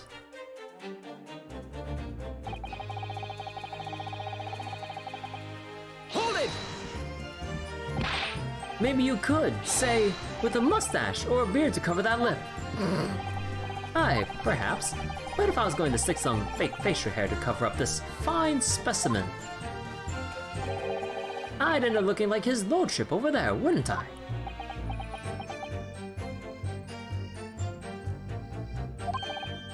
But pardon? I assure you my lips are entirely unremarkable. And I would ask you to not cast such scrutinizing looks in my direction, Counsel. Sorry, my lord. My imagination got the better of me there. Well, Inspector Gregson did wear a mustache, of course. You're right, he did, so perhaps he was hiding something himself. He could barely have hidden a crumb in a mustache of that size. And anyways, the detective we spoke with had no facial hair at all. See, the capo is alright. It was a clean shaven. It certainly seems beyond the realm of possibility that this witness could have disguised himself as the victim. Aye, it does and it is.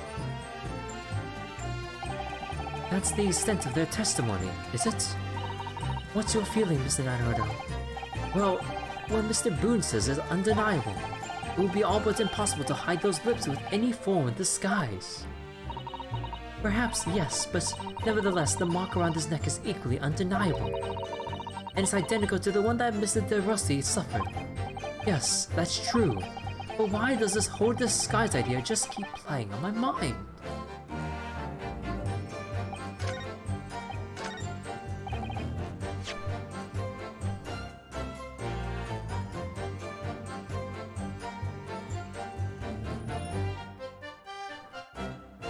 Not the faintest idea, causing me no end of bother.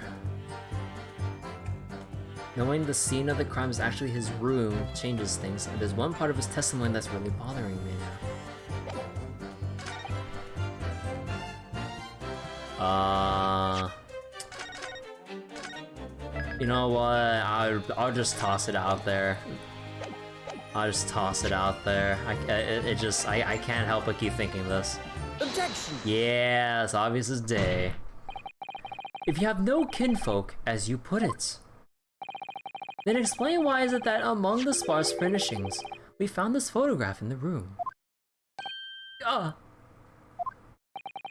presume as you've been renting the room, that this photograph belongs to you, does it not? Oh, well... Mr. Boone, drop the pretense and tell the court exactly who you really are. I don't know what you mean. I'm a peddler. I keep telling you so. You don't really need to bother with me. Please, just leave it alone.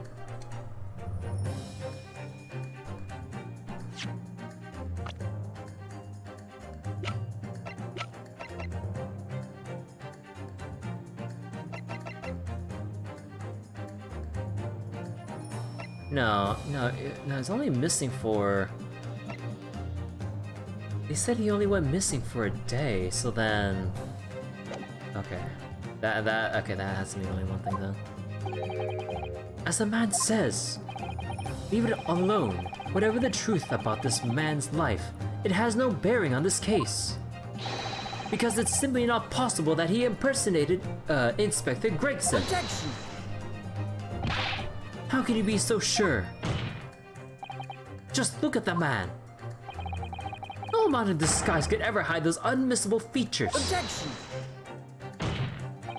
But what if we were to look at this the other way around? What do you mean? Yes, Counsel, what do you mean? I don't know.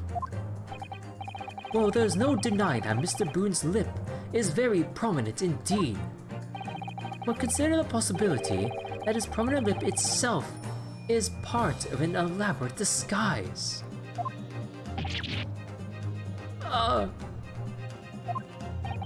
In hiding that prominent feature, in other words, revealing his true face, would make an utterly impenetrable disguise. Wouldn't you agree, Mr. Hugh Boone?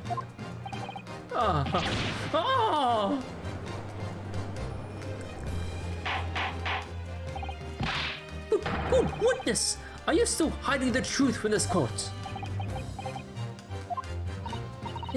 If that's a disguise, then underneath it, his true identity must be... Yes, that's right. There's really only one person he could really be. My lord, the defense believes it can reveal Mr. Boone's true identity to the court. No, please, no. Very well then, Counsel. What is the true identity of this peddler who goes simply by the name of Gossip on the street? Take that! Your real name is actually Mr. Vigil, isn't it? Mr. Dally Vigil. Or Daily. Daily, Dally, I don't know. Daily, sorry. No, I think I said Daily first, but then I keep messing it up now. Anyways, I don't recall that name, Counsel. Who is this Mr. Vigil? It's the name I encountered yesterday, my lord. It has to do with a certain client of Mr. Herlock Sholmes. A young gentlewoman came to the detective asking him to locate her missing husband. The woman is photographed, in fact. This is Mrs. Vigil. Gossiping on the streets. Daily in the sheets. What? From what I understand, you haven't returned home since the night before the inspector was found dead. But of course, on that night, you were being held captive by 2 Red-Headed League men. And last night, you were put up by the prosecution service in preparation for testifying in this trial. Because we've been led to believe that you, Miss Venus, and Mr. Sandwich were all homeless. Being important witnesses in this case, we needed to know where we could find you, of course. And that explains why you've not only been unable to return home, but also unable to contact your wife, who's been beside herself with worry, waiting for you at the Vigil residence. No, just hold on a minute. I don't have the first. What I'm talking about. Really? It's a simple enough matter to confirm my suspicions. All we have to do is pull off the disguise. No, please. Bailiff, bring soap, a sponge, and a wash bowl at once. Mr. De Russa, Mr. De Rossi, you will restrain the witness. Oui, my lord. Si, my lord. Ah! No! Stop! Get off! Please! Don't!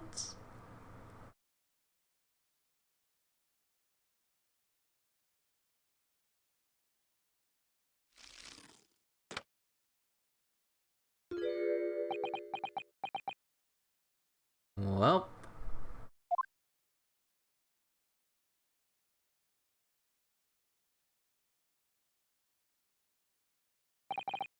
Well. We are now seeing your true features, I presume. He changed clothes fast. Lift your head, sir, so the court can see your face. Okay, hold on. I'm gonna need a moment after reading that dialogue earlier.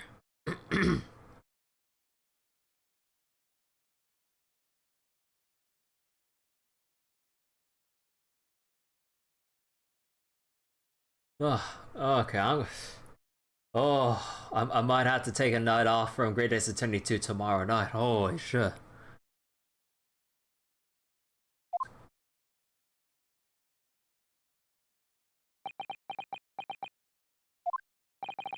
It would appear that the defense counsel's assertion was entirely correct. This has all been a very elaborate deception. So, witnesses, tell the court, have you seen this man before? I don't believe it, but... See, there is no question. This is the inspector we saw in the park. Extraordinary!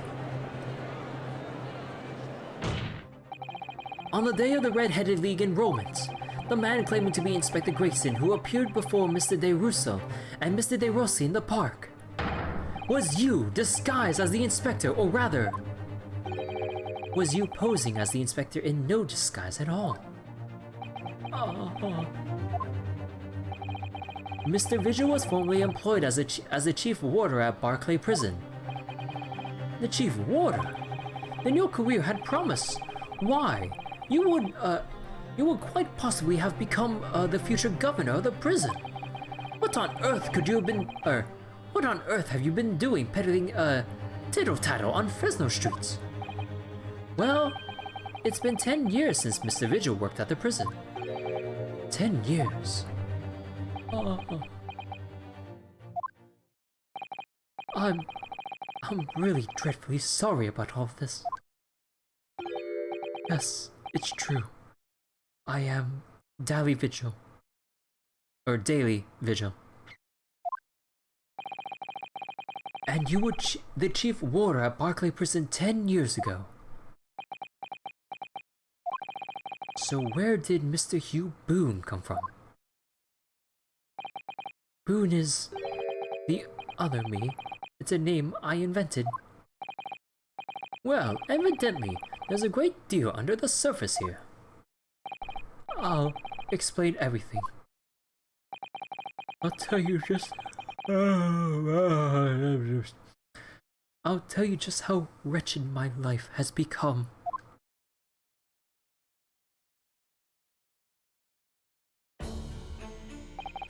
As you say, it was 10 years ago now that my employment at as Barclay's chief warder came to an end.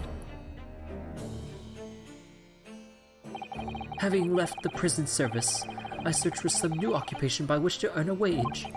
But times were hard in London, and I found no suitable engagements at all. In desperation one day, I turned my hand at selling wares on Fresno Street. Well, your wife appears to know nothing of this.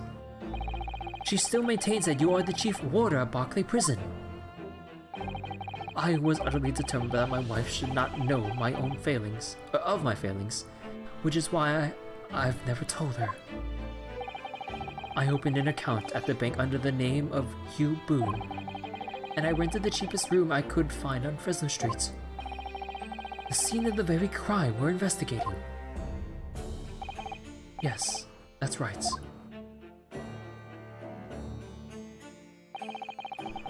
A place from which I could emerge every morning at 8 as a squalid peddler,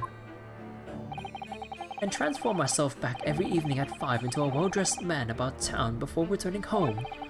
That quickly became my daily routine. I was puzzled by the lack of furniture in the room, but that explains it. But why on earth didn't you tell us this in the first place? I have a wife, sir, and 2 sons, and without wishing to sound self-conceited, they regard me with some pride. I couldn't bring myself to disappoint them. So instead you decided to conceal your occupation from them. Yes. I've made such a terrible mess of everything. Still, one thing doesn't add up. No matter how many tidbits of information you could sell to a passing gentleman, or 2 passing gentlemen, even at 6 pence apiece, you couldn't hope to match the salary you must have commanded as chief warder at the prison. Very true. You have kept your family in comfort despite 10 years of somewhat misbegotten employment.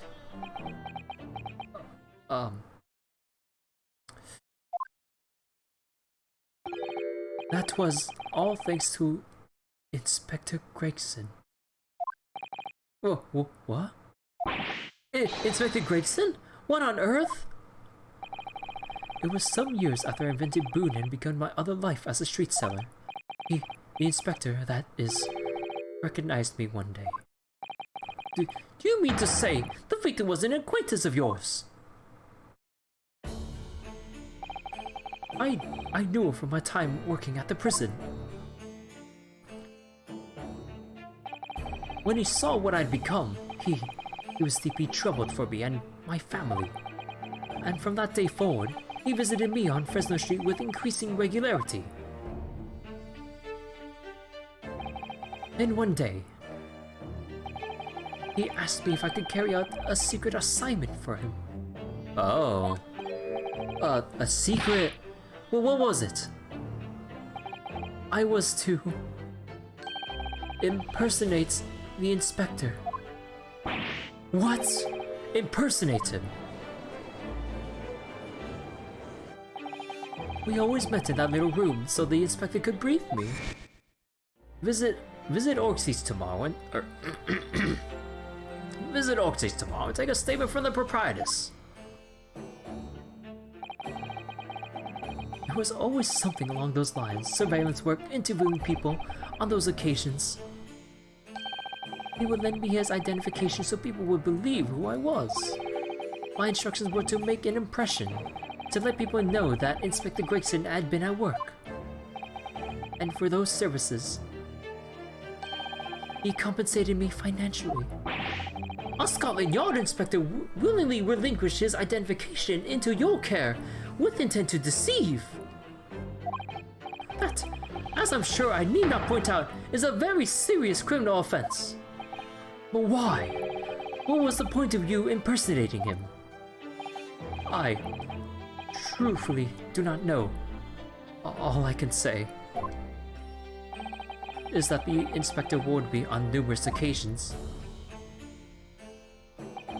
Now remember, Vigil, I need your solemn word. You don't blab about this to anyone, alright? Ever. Even if I end up a croaker.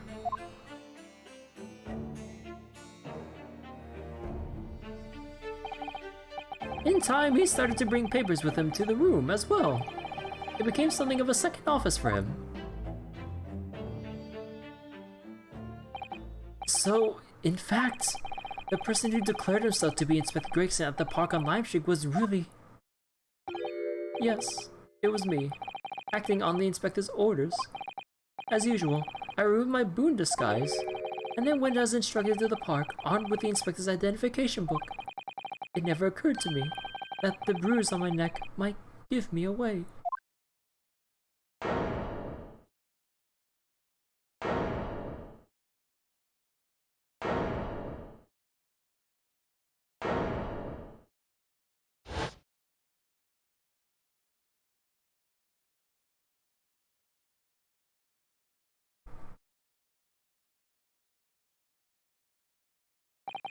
Well, it would seem this confession completely destroys the defense's case. Explain yourself, Prosecutor Asugi. My learned friend's assertion was as follows. The victim was killed at another location on the day before his corpse was discovered, at the hands of these two Red-Headed League men when they imprisoned the inspector. Oh, that hurt his hands. But no, that can't be. After all, it wasn't the inspector who went to the park that day, it was me. Oh, goodness. Finally, we have clarity. We had nothing to do with the murder of the inspector. And merci, Monsieur de la Défense, for proving it. Oh. Ah! Great job, Ryunosuke. Order! Order! It would appear that we have reached a de facto conclusion of sorts. These witnesses had no involvement of the murder, or in the murder of the victim. As proven somewhat ironically by the defense.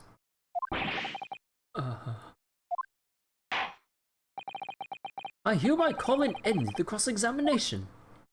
Objection! Hold it! Or hold it.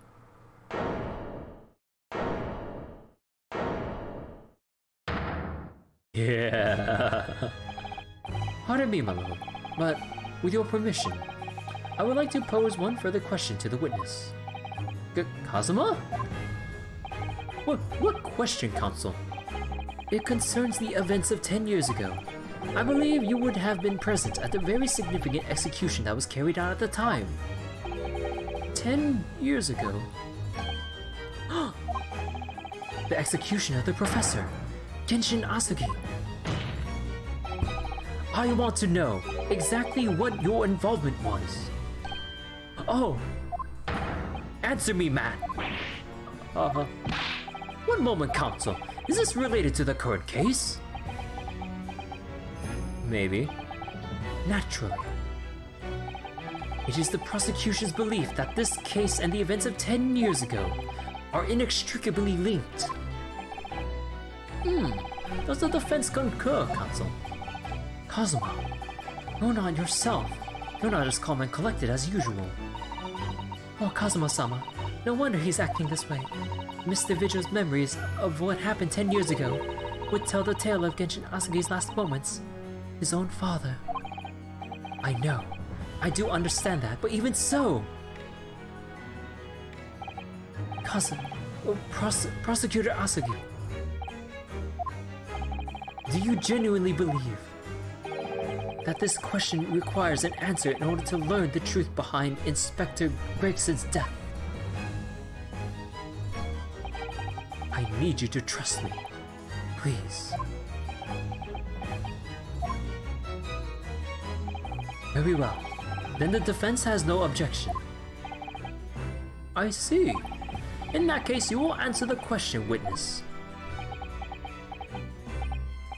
The truth is, I remember very little of that time. You've forgotten? I'm sorry to say, yes. As I said, I resigned from my role at the prison 10 years ago. But for some peculiar reason, my memory of the events leading up to that moment is extremely hazy. Does that not strike you as strange, Mr. Naruto? Sorry. Well, 10 years is a long time, but I've forgotten the reason why he left such an important job. Yes, you're right. And not only that, Mr. Vigil's claim contradicts what we already know. The human spirit is a fragile thing. It's broken all too easily, which is why we have a tendency to wrap it up for protection. Sorry, but the human spirits? I'm afraid I don't understand what you mean. When we experience pain and suffering, oh, I know that all too well, that we feel unable to bear, we block it out, obliterate it from our memories, seal it away. But it never truly leaves us. If the seal is broken, the memories resurface. And when they do, that fragile spirit may finally be crushed. But I really don't... Kazuma-sama. But if it must be crushed, then so be it! Because the truth will not stay buried. It's coming out, one way or another. Right, now I understand. It's clear what his intentions are. He means to expose the truth at any cost. Perhaps if I pointed out the contradiction in what Mr. Vigil claimed earlier, it might cause some crucial memories to return to him. Or should I? Should I present the evidence or not? Nah. Do it! I have no idea how this is going to go, but this is a court of law, and I have a duty to pursue the truth. Mr. Vigil, I would like you to look at this.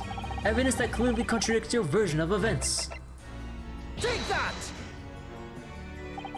Just a few moments ago, you made the following statements. I resigned from my role at the prison 10 years ago. Ah, well, yes. In other words, you claim to have left the post of chief warder of your own volition. Well, yes, of course. Why? Tell me. Do you remember seeing this document before? No, I don't. Well, this is a dismissal notice ordering the immediate termination of a prison staff member's employment. A dismissal notice. And the name on the notice is yours, Mr. Vigil. What? What? It's mine? So you didn't resign from the prison service at all. For some reason, you were dismissed as chief warder from Barclay. Oh, there's been some mistake. I'm sure I tendered my resignation. This dismissal notice is nonsense. Isn't it? If you were forcibly dismissed, there must have been good reason. Clearly, you did something.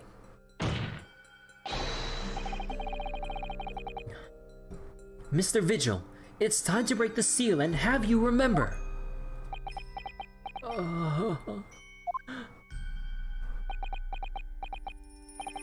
According to the few remaining records, the final execution that you supervised was on 17th June, 10 years ago. On that day, something very serious took place at Barclay Prison. The 17th of June. Was that the professor's execution? Professor. As you were the chief warder at the time, it stands to reason that you would have been present throughout the proceedings. It does sound familiar. And yet, that execution never took place.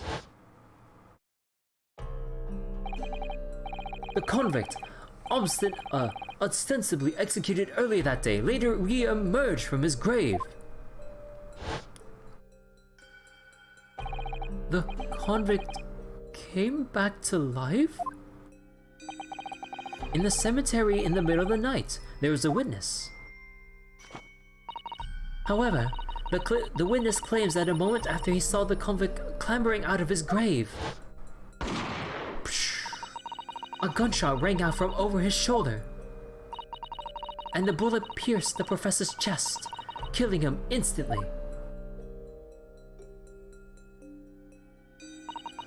Those may have been the professor's actual last moments. Yes. Seeing as you were in charge of overseeing executions at the time, you must know the truth about what really happened. It's in your head, somewhere deep down.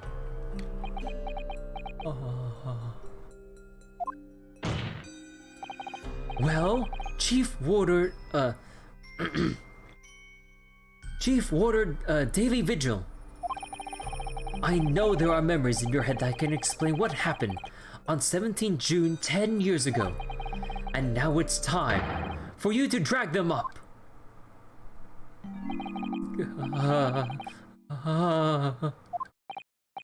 Mr. Vigil?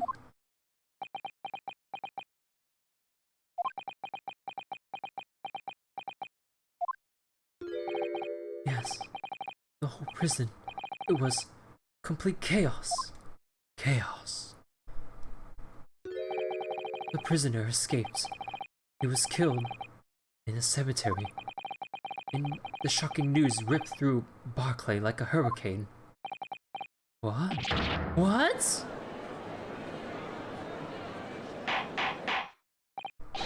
Order! Order! Order!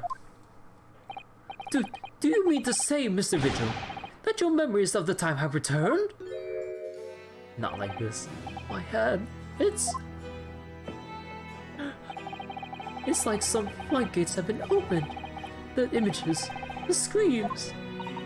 Oh, my goodness. The papers.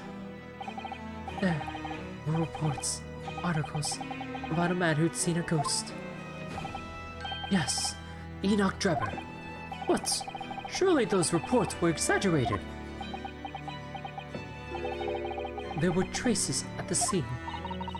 Traces of what? In Lowgate Cemetery, up at plot number 139, blood. Lots of blood. That's where the man was buried, of course. Obviously, something terrible had happened there. The depths of this conspiracy and depravity from which this tale is emerging are quite staggering. I've reviewed the police records from that time extensively. A thorough investigation was conducted by Scotland Yard to ascertain how the convict managed to escape in the first place. And the conclusion reached by the investigating team was that a member of the prison staff must have been involved. Are you suggesting that a prison warder abetted the man's bid for freedom?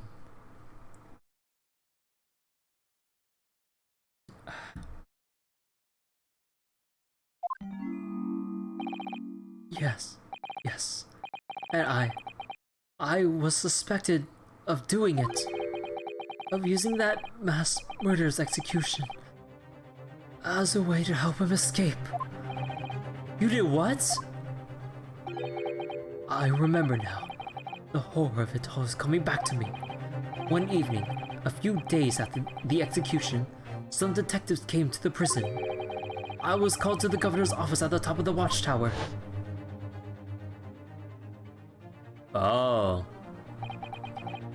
I'm sorry. I'm sorry, Daly. This is a serious business.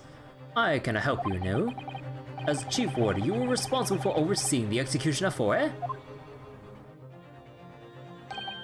Well, it seems the fellas at Scotland Yard want to have a few wee words with you about it. You'd better pack your things, laddie. You're to attend in person. As soon as he told me that, my mind just went completely blank. And the next thing I knew, The Professor, the most hated killer in our country's history. And I let him escape. I'm finished. My life is over. Ah! Oh shit.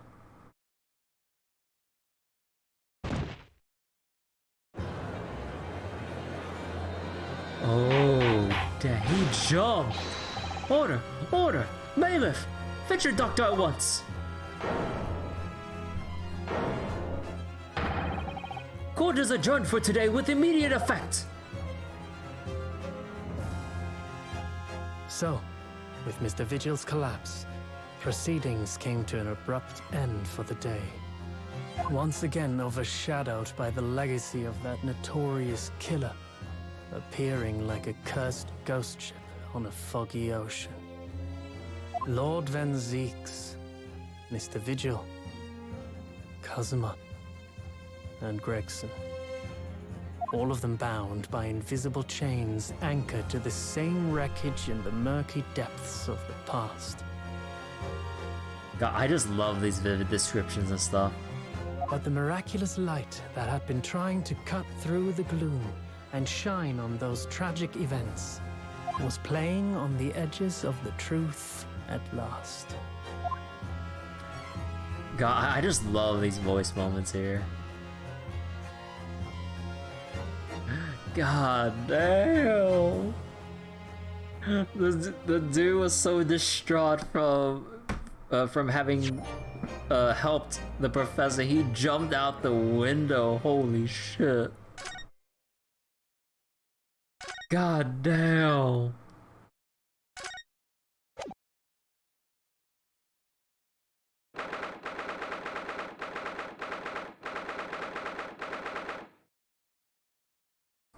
Alright, but that's enough Great Ace Attorney for now. That is a good note to leave on. Holy crap. Holy shit, dude. What a case. What a case. So what's case 5 going to be like?